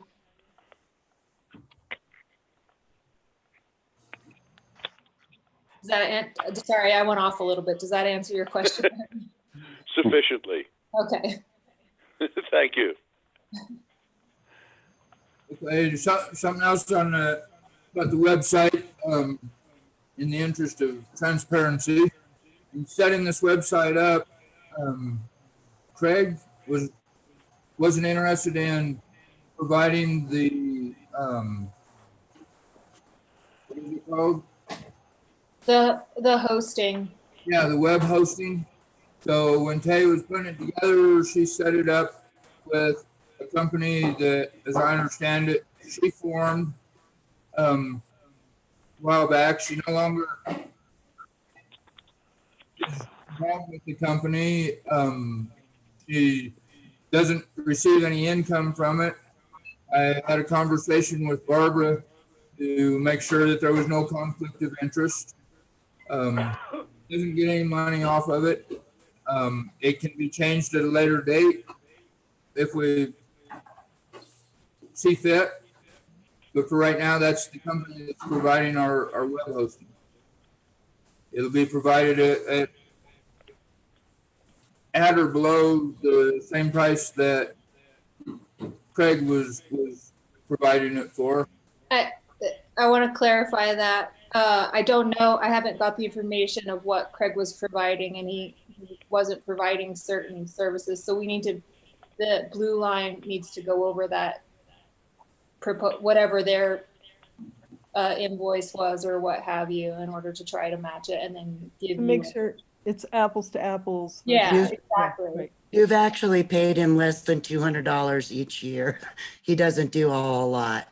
But when we do get stuck or we have a problem, he's just on the other end of the phone, like most of our software support. So that's something that you and Tammy can get additional detail on offline. Yeah, I just need to see the invoice for those specific services so that I can submit that. So this company is a US based company then? Yes, it is. Okay.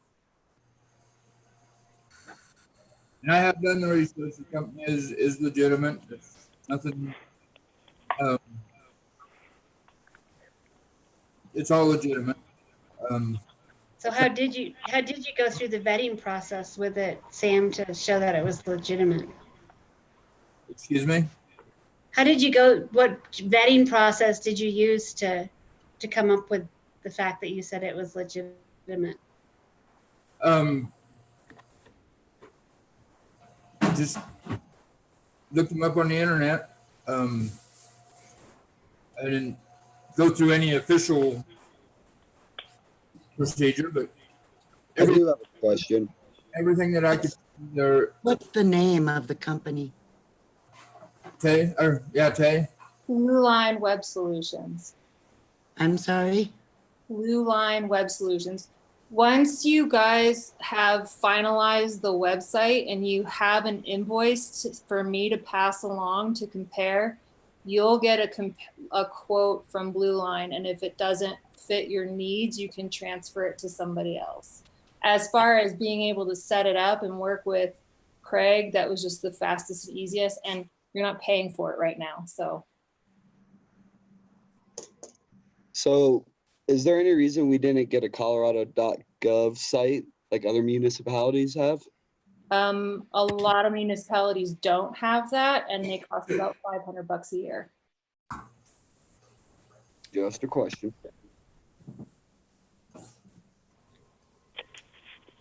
So I did have some questions about the bill pay buttons that are on there. Mm-hmm. I just kind of very briefly clicked on them and didn't go any further. The company that's doing that, how did we decide on that company? There, we went to conferred with a couple of two other water billing companies, municipalities that do billing and administration of utilities, and asked them what they used. Because I noticed it was different than Georgetown, completely different than Georgetown's. Yeah, so I mean, we could call Georgetown and ask them what they want, but my when I was working on this with Lee last year, he said it has to be free. So have you looked into call around SIPA? and ask for the SIPA does require that we. Sorry, can I finish talking? Thanks.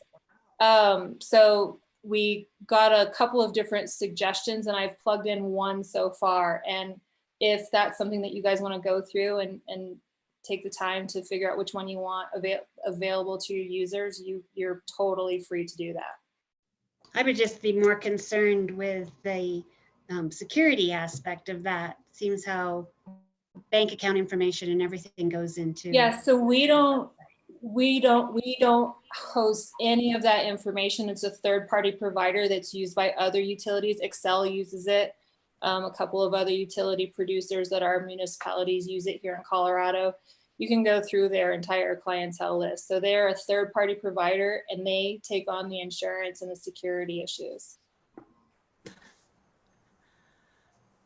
Kind of like if you go to the Georgetown market and you pay with your Visa card, the Georgetown market isn't taking that money out of their cash register and then writing a check to Visa. There's a third party managing that transaction when you swipe your card. Yeah, that it's that third party that we need to make sure is, vetted, US owned, that sort of thing. Yeah. Bonded. You can absolutely go do that. Yeah, no, so I didn't think it was funny, but yeah. It's yeah, not. No, do you want to clarify, Tay?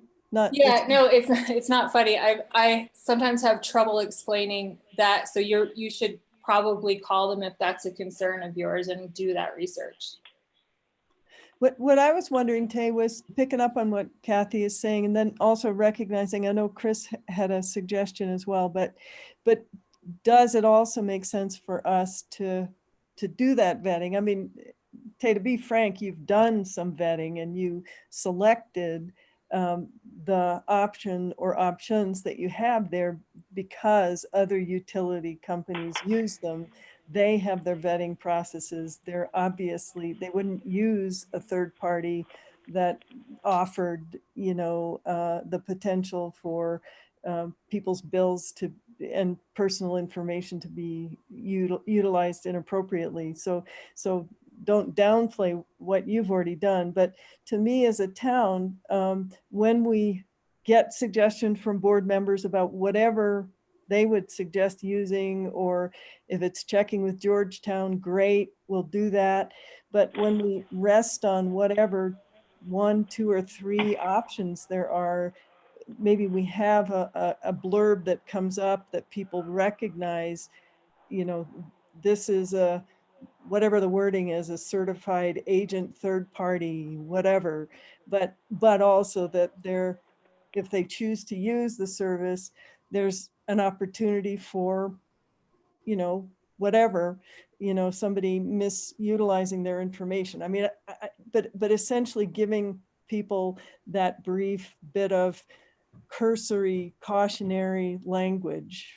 Yes, there is the page has some text on it that can be edited. I would steer clear of, if you use this service, your information is liable to be hijacked by a hacker. That is then libeling the company that does provide a very right service. So it would be whatever appropriate. Yeah. So just to be clear, this was months of research that was done, and it was lots of phone calls to different towns and different municipalities and different utility providers to see which service would work the best within our parameters. And our parameters are, we are a very low volume service provider. So to get something that is at low cost, much like our water bill is very expensive because we only distribute to 120 accounts, the same thing with the billing system. So of course all of this is vetted in the sense that the people that put these things together have a huge liability if they're not appropriately backed by insurance or appropriately programmed. So the thing we don't want to do is throw a PayPal button on there or something like that, or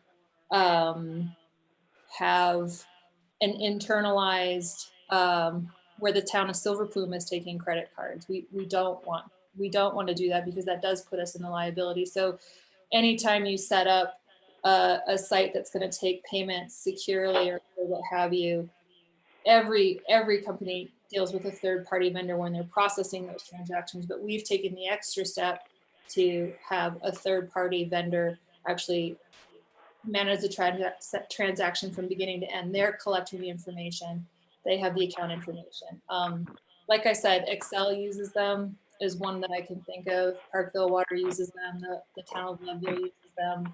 There's a couple of other small towns like us that I can't remember their names, but I don't know all of them, that use them as well. And what they normally do is they have multiple providers to choose from.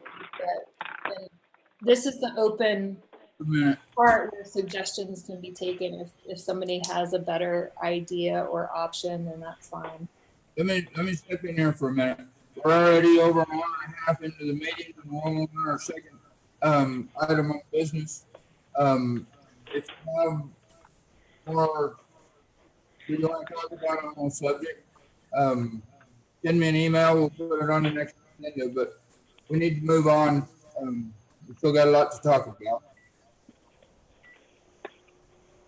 Okay. Thank you, Tay. Mm-hmm. Yeah, Thank thanks, Tay. Great work. All right. We'll move on to old business. Coronavirus update. Who's going to handle that? Sarah, is that you? No, I think, Sam, we're really quick. Marty added an agenda item to new business, which was a quick comment from him, Sam, regarding our potential consideration of supporting the county's. Okay, I apologize for that. Marty, go ahead. Okay, there it is. All right, it's a resolution, number 2020-05. The top of it's fine. Whereas the state has replaced the stay-at-home order with a stay safe at home directive or request or plea, we are urging the Board of County Commissioners to stay strong and keep roads closed, county roads closed to non-locals. We thank them for initiating this earlier in the first place. We would like to thank Sheriff Albers, the men and women of the Clear Creek County Sheriff's Office, the Clear Creek Fire Authority, and Emergency Services for their diligent response to Clear Creek County citizens' needs, including, making sure that the moron who's at the top of Berthoud Pass selling T-shirts like it's a Grateful Dead concert instead of a death watch, and obviously that'll get out of there. They responded and told him to go away. So that's pretty much it. We see that the safety and well-being of our first responders and citizens should be the number one priority when deciding when we feel comfortable and safe with reopening our business. The county commissioner should be in concert with law enforcement and emergency services when that decision is made.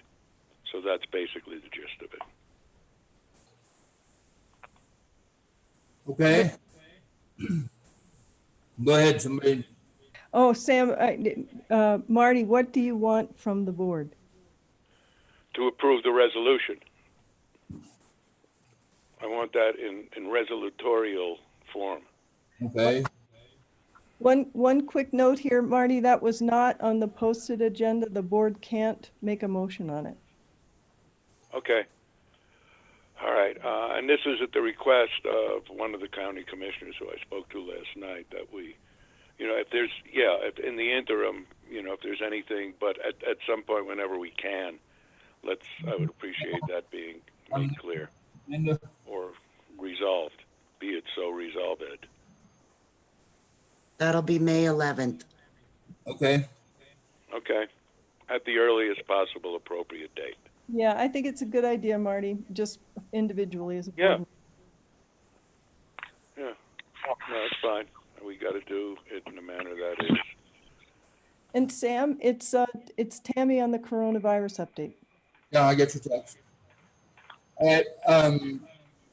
The coronavirus update for Tammy. I have a quick update on this myself.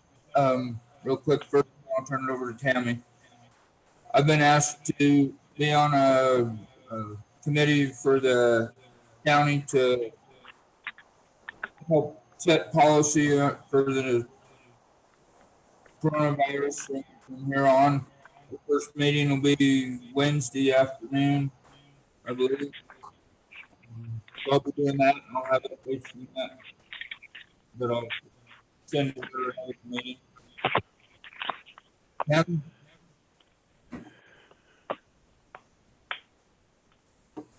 Was that it, Sam? That's it. The only update I have is I would appreciate it if you would keep my office closed until at least May 8th, which is going to be Thursday or Friday, and then try and open back up to the public on May 11th. Any comment on that? I don't see a problem with it. I don't have an No, I issue see with no it. problem. No, it sounds good. Sounds good. Extending it, but I think we should, be very careful about opening it up, since there is a lot of non-compliance with considerate, appropriate measures to ensure safety of a lot of people. I agree, and that's 2 weeks away, so a lot might change in the meantime. So we can just keep up to date on it as the county has meetings. And I believe everybody is invited and able to chime in on those meetings, or at least observe as you can on this meeting, if you're interested. Another quick update. Next Monday, May the 4th, we're actually going back to work at the railroad. We're going to start getting locomotives ready in case we get to open. Mark got some of that stimulus money, enough of a grant to pay us for 2 months. So hopefully within 2 months we'll have trains running so we can keep working. If at the end of that 2 months we're still not able to run trains, then I imagine we'll be laid off again. At least we got 2 months worth. Good. That's Good, a good. positive.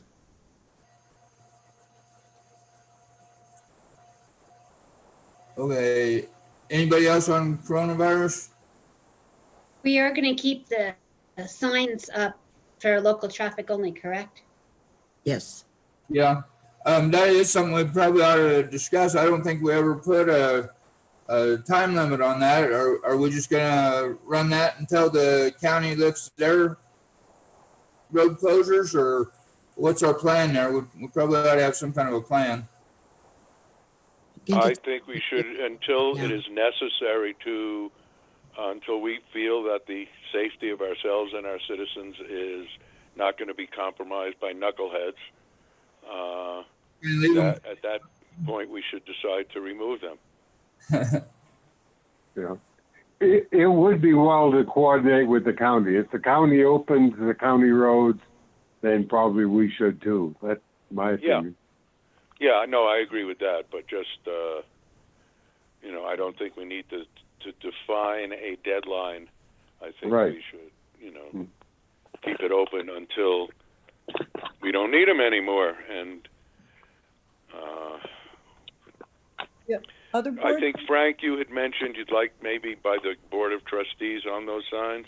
Was that something you had raised the last time when we had the interminable sign discussion? Yeah, that was part of our discussion, but unless, you know, someone questions why, I think we can get by without adding that, because legally it is a decision by the Board of Trustees.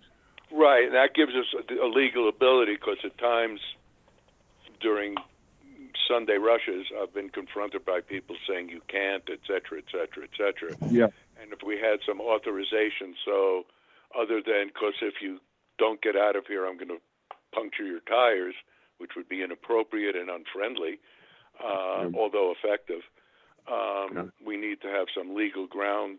If that is questioned, I think it would be appropriate. Yeah. Well, you know what we could do if someone with all kinds of computer and printing skills can come up with like a little stick-on poster we can put on those signs that says "Per order of the Silver Plume Town Board," and then we wouldn't have to verbally be answering the questions. It would be on the sign. Oh no, and the sheriff would like to ensure that we act in a non-hostile manner unless goaded into action, but, you know, to approach anyone that if we feel it necessary to approach, to do so with restraint and politeness. Of course. We've run into the same thing with our open space signs. In discussing with the sheriff, if we have a rule and don't say who makes the rule, they probably would avoid enforcing it. But if we have right on the sign, per order of the town board, then it's enforceable. It's more enforceable. Yeah, that's. So you guys, this is a good discussion between the two of you. I have two concerns as a board member, and that is to make sure that we're hearing from other board members if they disagree with the direction of this conversation, and if there is agreement that somebody needs to make that additional posting on the existing signs, then we need to identify who that person is so that they know it's their task and they can get it done if we think it's necessary. So one, I want to make sure the other board members do not have discomfort from the direction of this discussion and as a co-board member. And two, do we have an action that we are going to task to someone?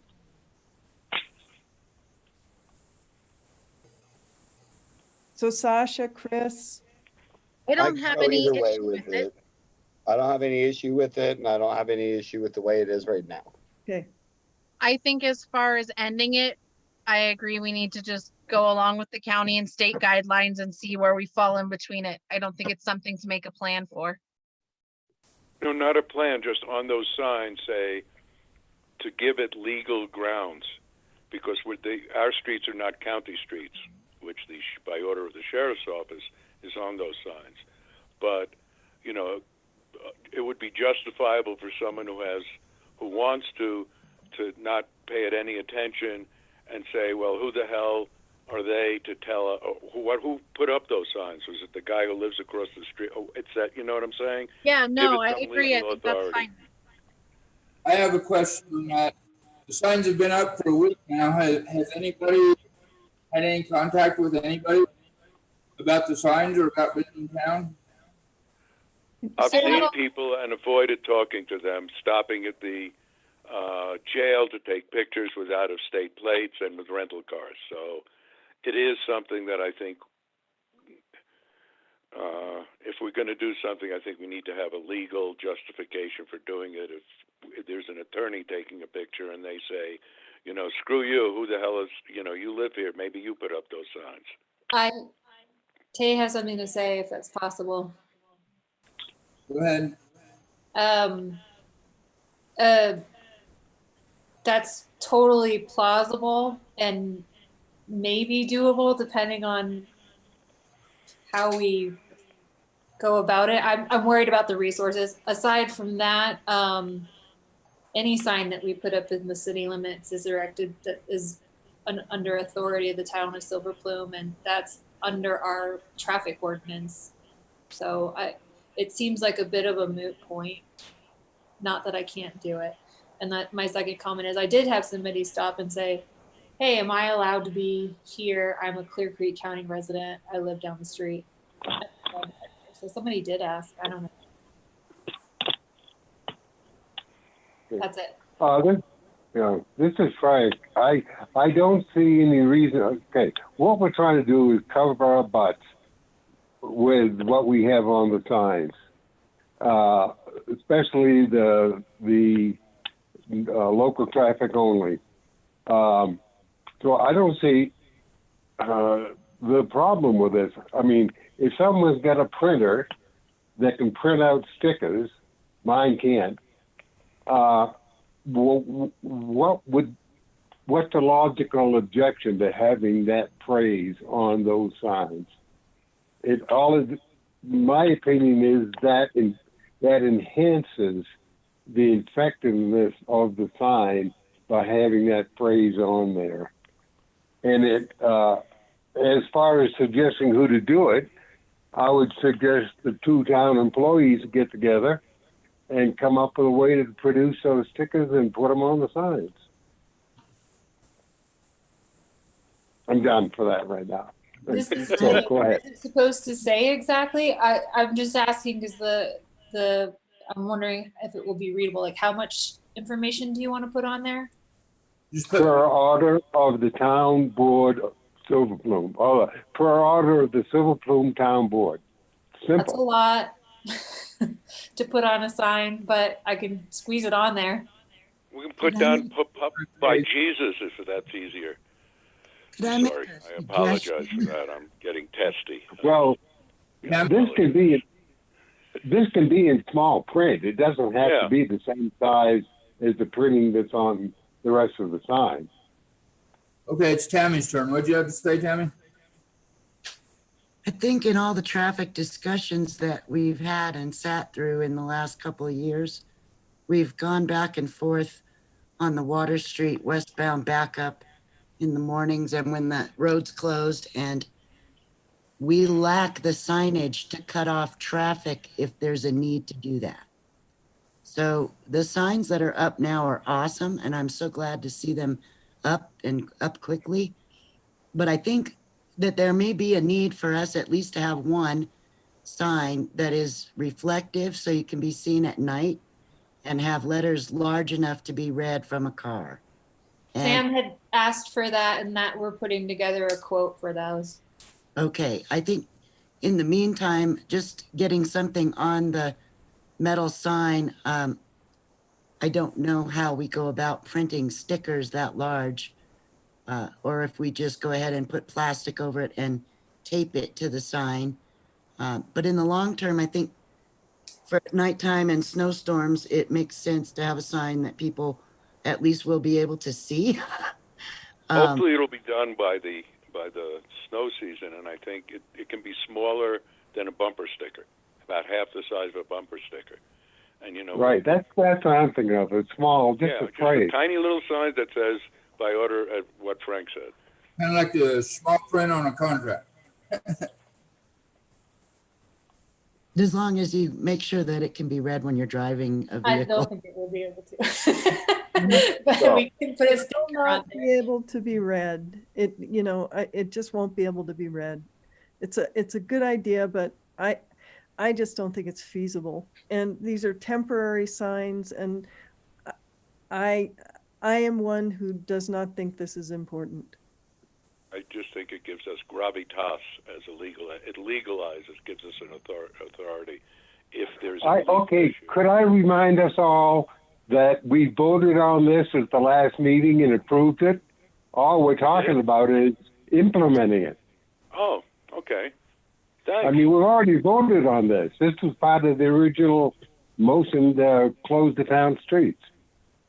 Then we shouldn't, you're right, Frank, this is a waste of time. Okay. We Yep. should the omission. Thank you. Not a waste of time, it's a clarification of discussion.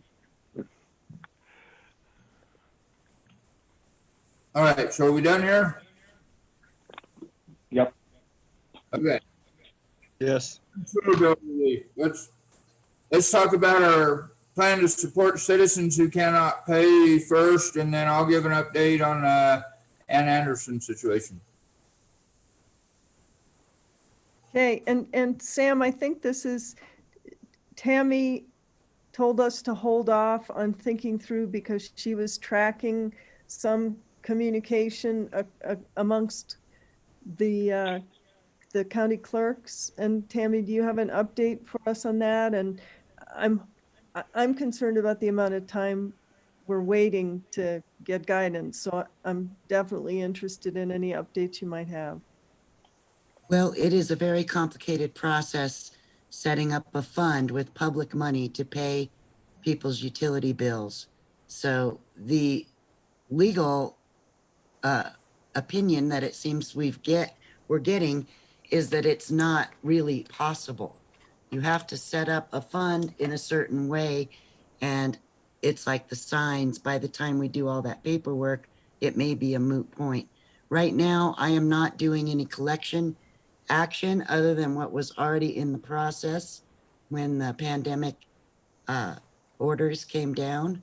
And so I guess if you want to appoint a committee to come up with a plan, I think maybe if we just work with people and continue doing what we're doing at the moment, Kathy Smith at the Plume has been making the payments for the charges every month, which includes last month. And she said her apartments are starting to be emptied out by the people who can't pay. So she's paying the charges for the month, but not able to pay the court-ordered fine amount of $1,000. So that was for March, and she's asked for that relief in April as well. So she's hopeful that by the May billing, she'll be able to pick back up on her payment. And the other one we've got is Ann. So I don't know that there's a huge need at the moment. I've had a few people come in and make smaller payments this week and last week. So it seems to me like we should kind of wait and see what happens here. You do have a plan in place for people like Ann who need to come to the board with specific hardships and problems. So my suggestion would be to do it on a case-by-case basis. I have a question, and I don't know if even anybody on the board would know the answer to it, but if we did end up with a resident in town who has been out of work and just can't pay, is it within the board's right to waive somebody's water bill for a month? No, it is not. Okay. That's the complicated part of it. Okay. So the answer that I'm seeing on the clerk list is that private nonprofit companies, corporations, are the people that gets referred to. So places like LEAP, who help you with your Excel bill, and places like, the county has those services for people who qualify. So they can get their water bills taken care of and at least keep up on the payments while they're out of work. Okay. So what you're saying is we cannot implement a forgive until you can policy legally, correct? Well, that's You correct, cannot. Yeah. because if you waive someone's bill, it's just like everybody in town pitching in to pay that person's bill. No, I understand. Yes, we cannot do that. I don't know. Why is way beyond my comprehension in terms of dealing with bureaucracies, or I choose to have it way beyond my comprehension at times. So Well, that's we cannot do that legally, and that's all that I needed to really know is that, okay, we can't, so we have to help in ways that we can. We can forward that to Barbara for an opinion, but there are statute numbers which we can go and read ourselves. So I don't know that that would be a good use of time and money at the moment. I have a quick comment about that. Go ahead. My understanding is the same as Tammy's, that it is the same as with any other public service, that you are not legally allowed to waive it. But if an individual citizen showed an interest in helping people with their water bills, it is within their right to come forward and pay another individual's water bill. That's of course allowable, yes. So if there was a citizen in town who wished to help pay somebody's water bill, we are allowed to connect them with somebody, and they may put money towards another individual citizen's water bill. That's correct. But we may not set up a fund. Correct. Okay. But it is within our rights, if somebody can't pay their bill, to set up a payment plan where they could pay it over a few months when things get better, right? Yes. Yes, Okay. So we do have some options. we do. I believe that the way our ordinances are structured is that as long as a good faith effort is made, the town is happy to try and accommodate to the best of our ability. But bill forgiveness is outside of our scope. Right, and we've done that in the past. You know, payment plans have been implemented which were not penurious to those who needed a little bit of, leeway, wiggle room, Yes. whatever, for valid reasons. So, yeah. And for the most part, if someone comes to me and they come in and see me every 2 weeks or drop off a payment at least once a month and keep in touch with me, there's no further action taken. And most of those people eventually do get caught up. So we try to keep the list at a minimum, and most folks that come in,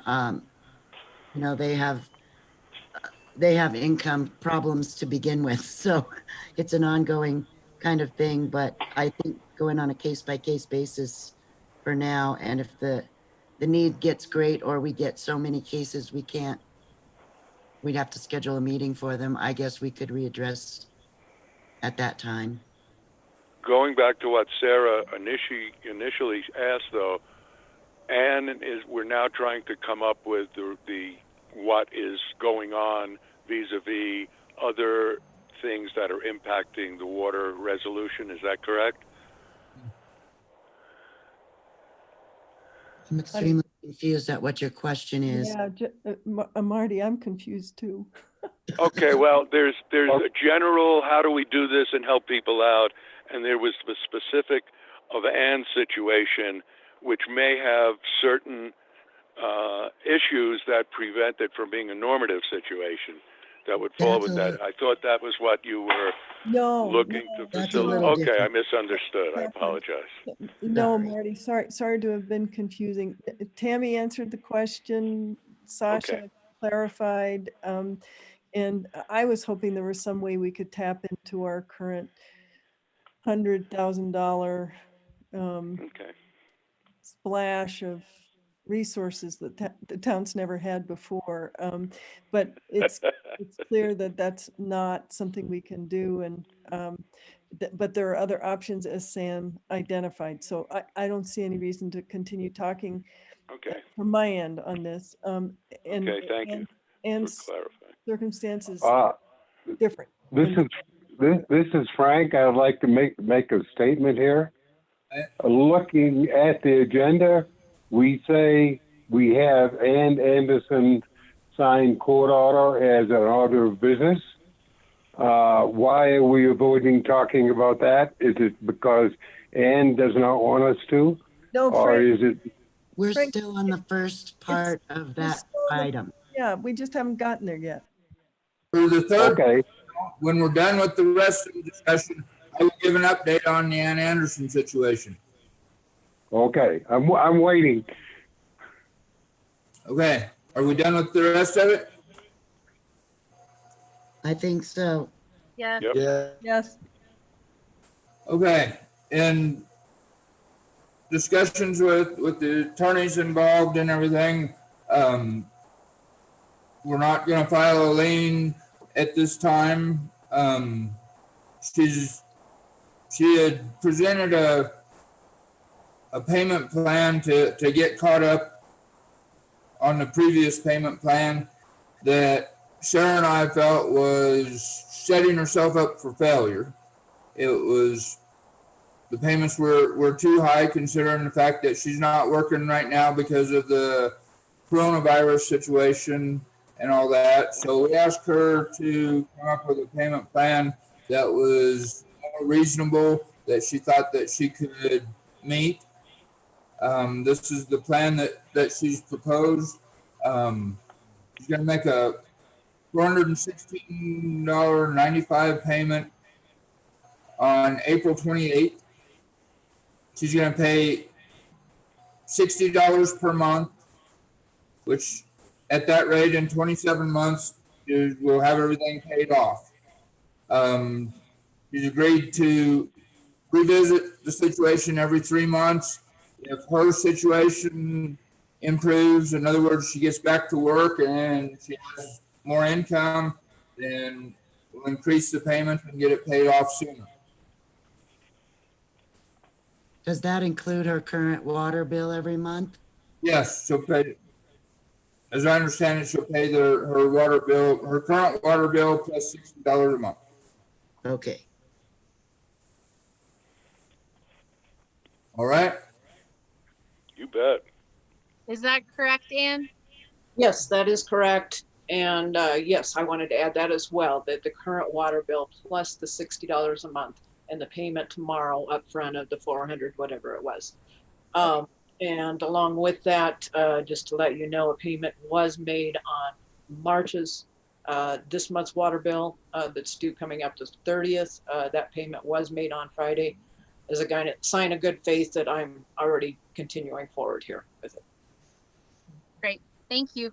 All right. Thank you, man. Marty, animal-proof trash containers. All right, I spoke to whatever his name is, which I forget. Tammy knows his name, over at Timberline Waste Management, Waste Accessories, and whatever they're calling themselves these days. And they have access. I've ordered a number of their resistant cans, individual residential cans, where they are charging $15 a month leasing for those cans. Now, I don't know whether we need to say, hey, you know, is this part of our agreement vis-a-vis the transfer station, and might they be willing to waive those fees?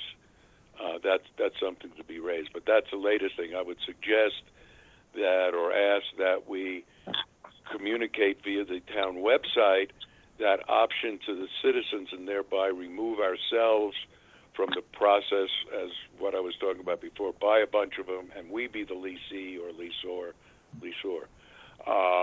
And that eliminates one thing for us to do, where they have a resource that's providing them with toilet paper but not using it for them.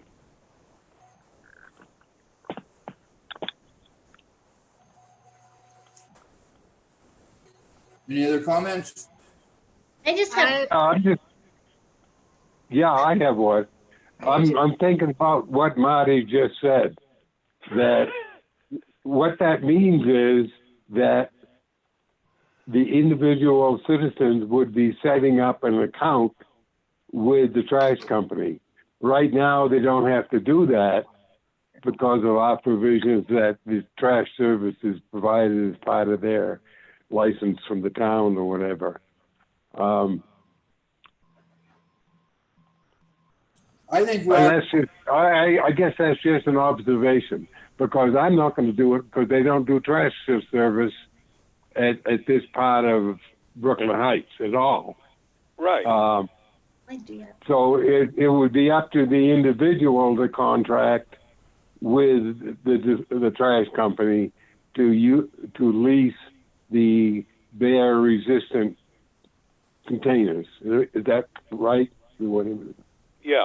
Yes, that's yeah, like I say, it just eliminates our involvement other than as providing them a resource to mitigate the the stress of living with the initial residents.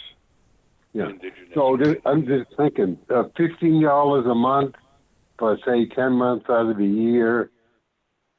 There's $150. Which begs the question: do we want to try to make providing the bear resistant containers part of the trash company's obligation to the town? That's what I was saying at the beginning. Yeah, I think that would be something we should negotiate with. I was supposed to meet a representative Friday who never contacted me, so I wasn't able to raise that issue. But certainly what I will Excuse find me, out Marty and Frank. Go ahead. Yes. Go ahead. Kathy has something to say, and I'm ruder than her, so I'll interrupt on her behalf. So I was just wondering, how many bear resistant cans do we currently have in Silver Plume, the ones like we have in Dinger Park?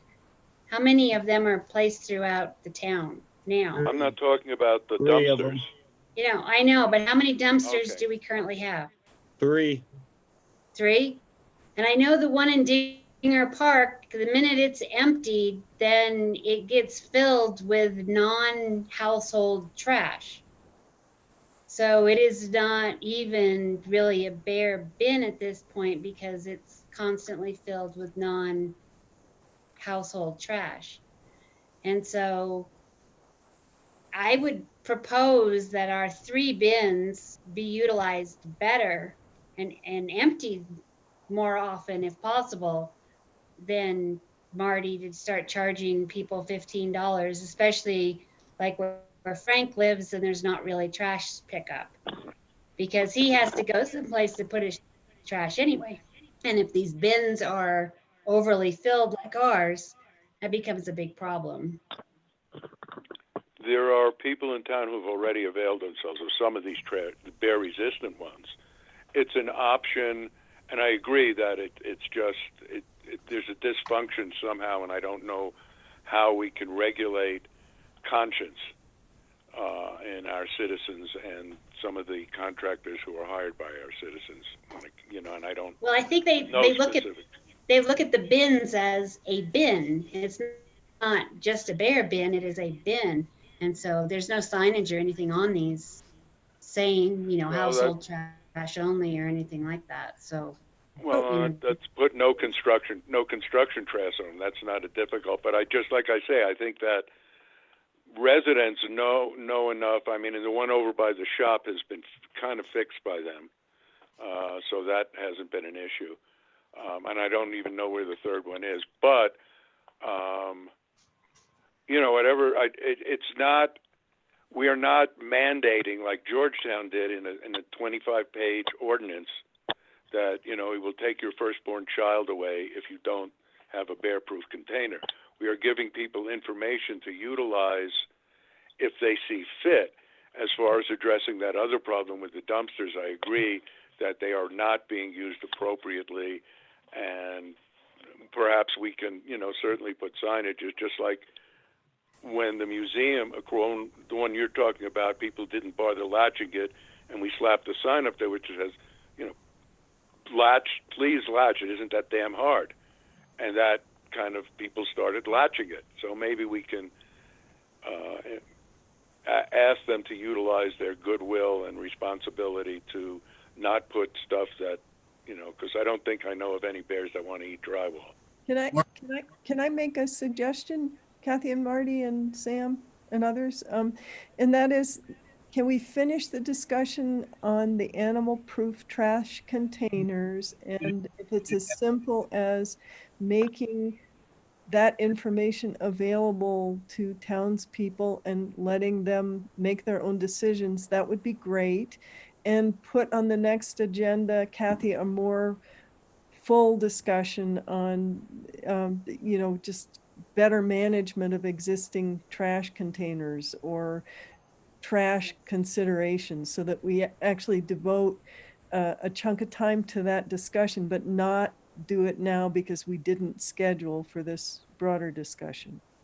Yes, I find that I agree with that, and that's what I was proposing. Just put it on the town website or however we wish to communicate. Here's what you can do if you want to. If you don't, that's okay too. But Okay, now can you the word in edgewise? Both. Didn't understand that. I say, can the mayor get a word in here? You betcha. All right. I can't. I'm sorry, folks. I can't understand what anyone's saying. It's all coming through garbled. But proceed anyway. Marty. Yes. Thursday is my last day here in Granby. So from Friday on, I'll be in Silver Plume. Why don't you and I get together one day and go over and talk to the folks at Timberline and convince them that they just need to provide these cans. Then we'll have a discussion about it at the Great. All right? That's a great idea. If Tammy can facilitate making sure someone will be there, because I've tried that on numerous occasions and there's no one there. We can find out, arrange to make a meeting with them. That would be great. I'd be delighted. Sasha, the next two items are yours. Why don't you combine them and let's get this over. So food distribution is going well. We've had good response with families coming out, coming up to the town hall and picking up food. We are now on the county's schedule. That is part of the release that's going out by the town clerks, saying that we are there from 10 to 2 on Tuesdays, and we will continue to take donations and supply food as long as there are families that are coming up to get it. I thought it was 11. More volunteers would be great. Well, they put 10 to 2, so I'll be there at 9 tomorrow. Okay, good. Thanks. I'll get there, around the same time then. Thanks for letting me know. But more socially aware volunteers are always appreciated. A lot of people have offered to volunteer while coughing on me. I don't think that that's appropriate. So that's just something to keep in mind. We have been putting out Facebook posts using our personal accounts as well as people for Silver Plume. And it's probably something, Tay, that if we could put it on the town website would be great. Just COVID information updates, I guess, is where it would go. And that's that. This week we should be getting, correct me if I'm wrong, Marty, some pet food. Very little. Yeah. But they will be bringing it up. She's going to go out and buy some for next week. And any help in the town website thing, you notice, any help on delivery days, which is usually Monday at 1 o'clock, would be appreciated. Yeah. And then also, if anybody on the board, or we'll all see it if it comes through the contact us on our new website, we can ask for specific supplies for people. They do have grant money. If there is a family that needs size 1 diapers and Similac, we can get that up here for them.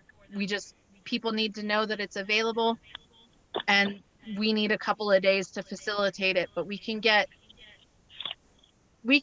any family what they need. Nobody should have to be worried about that. And the cooperation with the county there and with Marty has been going really well. So that's that update. The incident response team, I'm working on putting together the list of citizens, and I'll try and get with Tammy about that, so that we can have a little bit more in-depth knowledge of the needs of our community, specifically people that have medications and things like that. And I've also talked with Chris Kraus, who is leading the incident management for the county. And once we get a little bit more information together, she'll kind of guide me in outlining a proposal for the board for the next meeting. And again, any input from anybody on that is appreciated and welcome. And otherwise, I will just keep moving forward, working with the county and commissioners and Chris Kraus on that. Thank you, Sasha. Can you put that stuff on the website, the information for the food Yeah, distribution? she gave a thumbs up. Hey, Sash, Yes. just a quick question. Will you have Matt's contact information? And yes, don't forget that they're interested in helping Yeah. with funding or whatever. Yeah. But otherwise, a great report. All sounds good to me. Sasha? Yeah. Can I follow up with you just to get a few specifics? Yeah. Okay. Okay, the next thing on the list is Dinner Park closure and local streets. Didn't we already discuss? Yeah, Sam, we should take that off the list because I think we kind of backed into that from the county road closure and that approach. Okay. All right, the next thing on the agenda, short-term rental regulations. On my email last week, I kind of outlined my ideas there. I don't want to get into a huge discussion about it. I'd just like to know if there's enough interest among the board for me to pursue it to get to the point of actually putting something together to be able to present to the board for approval. I think what we need here is an ordinance. We probably should get with the county on that as well, because currently Brett Worthington at the finance office at Clear Creek County is monitoring the Airbnb sales tax accounts to see who might be doing business. So start there with getting a list of the ones that are in our city limits from him. I've already got all that figured out, and I'm working on putting it together. I'm working with Rick on it, but I want to know if there's enough support among the board to make it worth my while to pursue it or not. I think you should, yes. Yes. Okay. I'm sorry, Sam, who are we working with? Huh? Who are you working with? Rick. Rick Caldwell? Yeah. Okay. All right, and also I spoke with Barbara about it, and she gave Sarah and I some good courses. So we're working on putting it together. When we have it in a presentable form, I'll bring it to the board. I just want to know if I was chasing my tail or not. Okay. I like the idea. Building code update. Chris has asked me to let him take the lead on that. If nobody has any objection, I'll do that. Chris, if you touch base with Rick Caldwell on that too, I think he's got some input. We had a meeting with Barbara, Sarah, and I did, and brought it up to her too. And what she suggests we do with all these new building permits that we have coming up and everything, we need to get something in place quick. She said that we should just adopt what another town about our size, she suggested Empire, adopt what they're using for now, and then we can take the time to adapt everything to fit our specific needs. That's just. So I'll put some stuff together. I think that we should go ahead and go with the 2018 building code. That's what Empire adopted. That's what the rest of the county is adopting. Okay.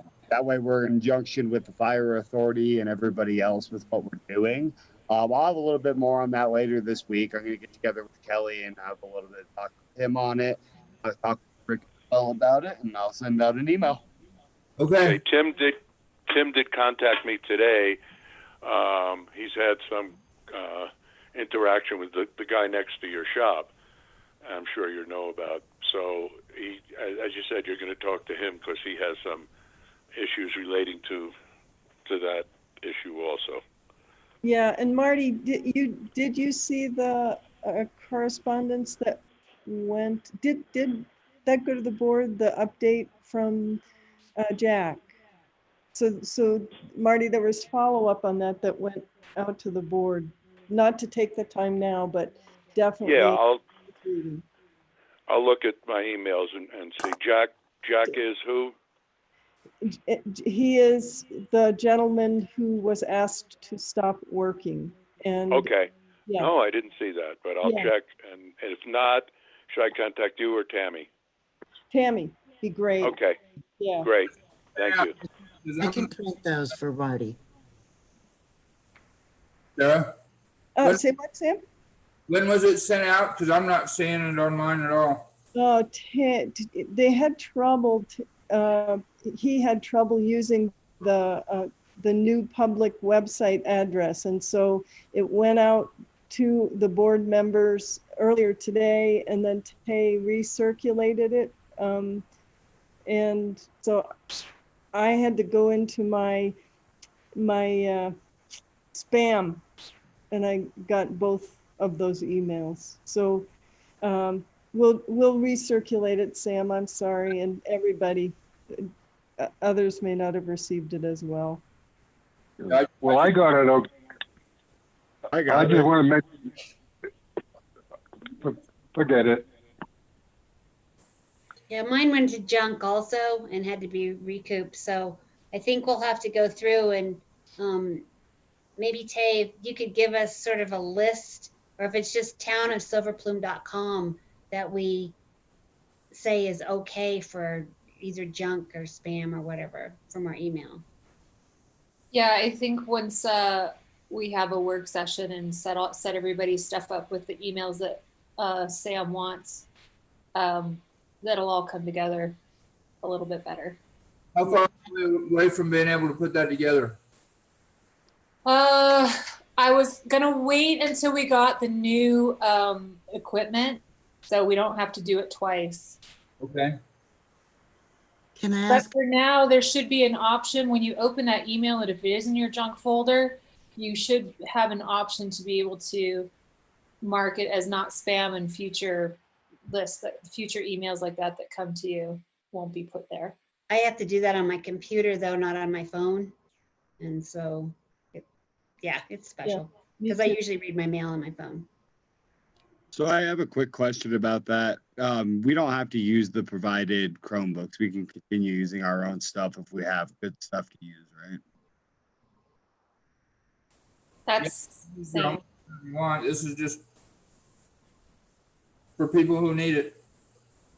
Chris, can you tell us what year we were going to adopt the code? Sorry, say that again, Tammy. What was the year of the code that we are going to look at adopting? 2018. Thank you. Not a problem. Okay, I found that email, but it says this attachment, outlooklive.net page cannot be found. Jack's response. Well, That's we what came through from downloading it.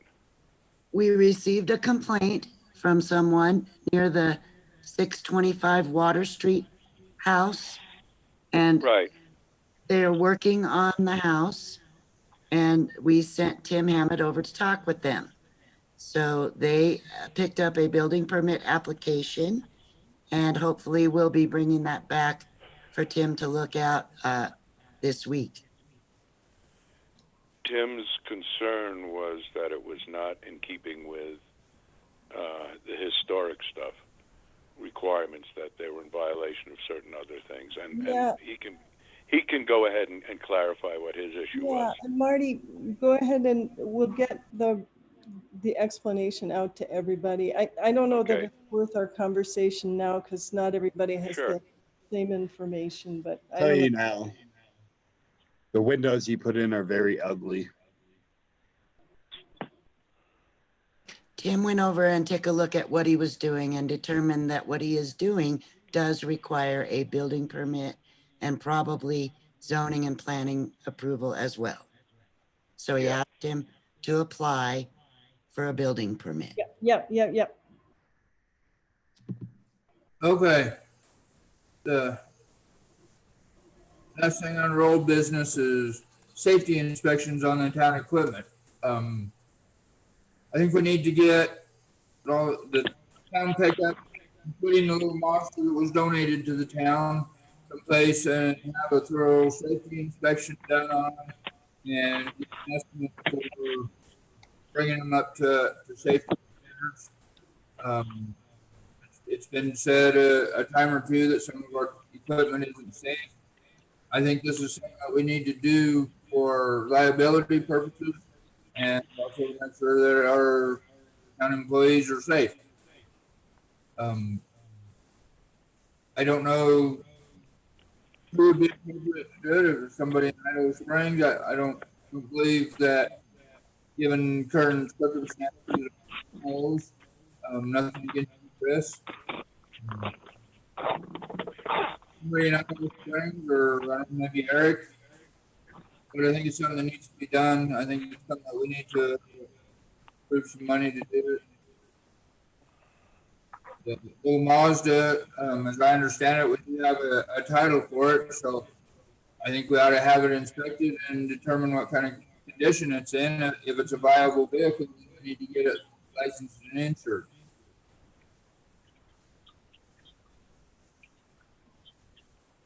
Any comments? Sounds good, Sam, I think. Me Yeah. too. Sounds good to me. I think it sounds good. I have a question. Yeah. I know that Tay had some help from, I think, Jerry with snow plowing last year, and I was just wondering how many people are okay to drive the town equipment? Do we have a process or something that we go through to allow people to drive town equipment? I can answer that. Yeah. You want me to answer that, Sam? Yeah. Towards the end of Lee's term and into Sam's term, we established the policy that we would draft up a contract with anybody that would be performing service. Anybody that does perform service with us is covered by our town insurance automatically with the signage of that document. As far as I understand it, Tammy, correct me if I'm wrong, but everybody that's on the board is approved too, right? It was my understanding that the listed volunteers, who are the board members, and the town employees were the only ones covered to drive the town equipment. That's not correct. If there's different information, we'll just have to check with Sursa. I did check with Sursa. So Terry's Tammy, contract, he's covered on our Sursa to drive our equipment. Yes, that's correct. Same with Niall. Jimmy's got the contract, but Niall is a contracted worker. So maybe we should look into that and make sure that we have the correct paperwork. Tammy, you and I'll get together when I get back and we'll clarify that. I'm sure we're okay, but we'll verify it. Just double check. I was just curious because I think I didn't recognize the person that was driving the orange truck today. That's all. It's Niall. yes, Niall. Okay. Okay, mayor and committee reports. It's getting late. I was gonna give a report on what's happened this last week because I got busy and didn't get my promised weekly email out. I think because of the time, I'm gonna do that, and I'll write an email in the morning or tomorrow afternoon and send it out for the mayor's update, if that's okay with everybody. Okay. All right. That's fine. let's see. Approve the minutes of the April 13th meeting. I move to approve. I second. Okay, all in favor? Aye. Opposed? Uh, Okay, motion carries. Staff, hey, you got any more other than just website discussion we already had? No, the signs are out, the website's up. Niall helped me a bit this weekend to finish up the grading some stuff into the potholes because I was sick. So that's it. Okay. There was an email sent out earlier about a complaint by a citizen on Tregay Street. Just real quick, so everybody knows, we have a plan to take care of that. It'll be addressed soon. It's handled. Tammy, you got anything? That No, I hasn't- really don't, just trying to keep up. Okay. I say, Sam, Yeah. could we make a comment here? I just want to say that the work on the town roads is looking good. Keep it up. Thank you. All right. You get that, Tay? Yeah, thank you, Frank. Okay. Do I hear a motion for adjournment? Or does anybody have anything? Moved. Yeah, I got a quick question. Are we going to, what day would be better for you, Thursday or Friday? Well, For the meeting at the dump. Here, so I won't be back over there till Friday. So Friday, if we can make it work. You're garbled. Did you say Friday? Friday, yes. Okay, I have to work at 4, so if we set it up for the morning, that'll be fine with me. Okay? We'll touch base. All right. I move that we adjourn. Second. Okay. All in favor? Ah, yippee, ki-yi, fucking yay. Thanks, everybody. Good night, Have a good night, everybody. Thanks, Sam. Good night. Be safe. Thank you all for tolerating me. I appreciate it. Thank you, Tay, for doing the meeting. Sorry, I was having computer issues. Yeah, you're coming in quite garbled, Sam, if you can fix it somehow. All right. I'll fix it by signing off for the night. We'll talk to you. I'll talk to you. I'll see you Friday. Have a good one. Be safe. Okay, good night, all.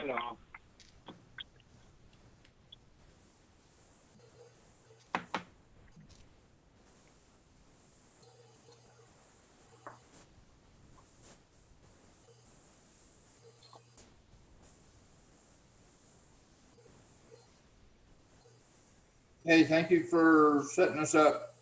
No problem. I just got to the screen where I'm going to end the meeting now. Okay. Have a good one. All right. You too.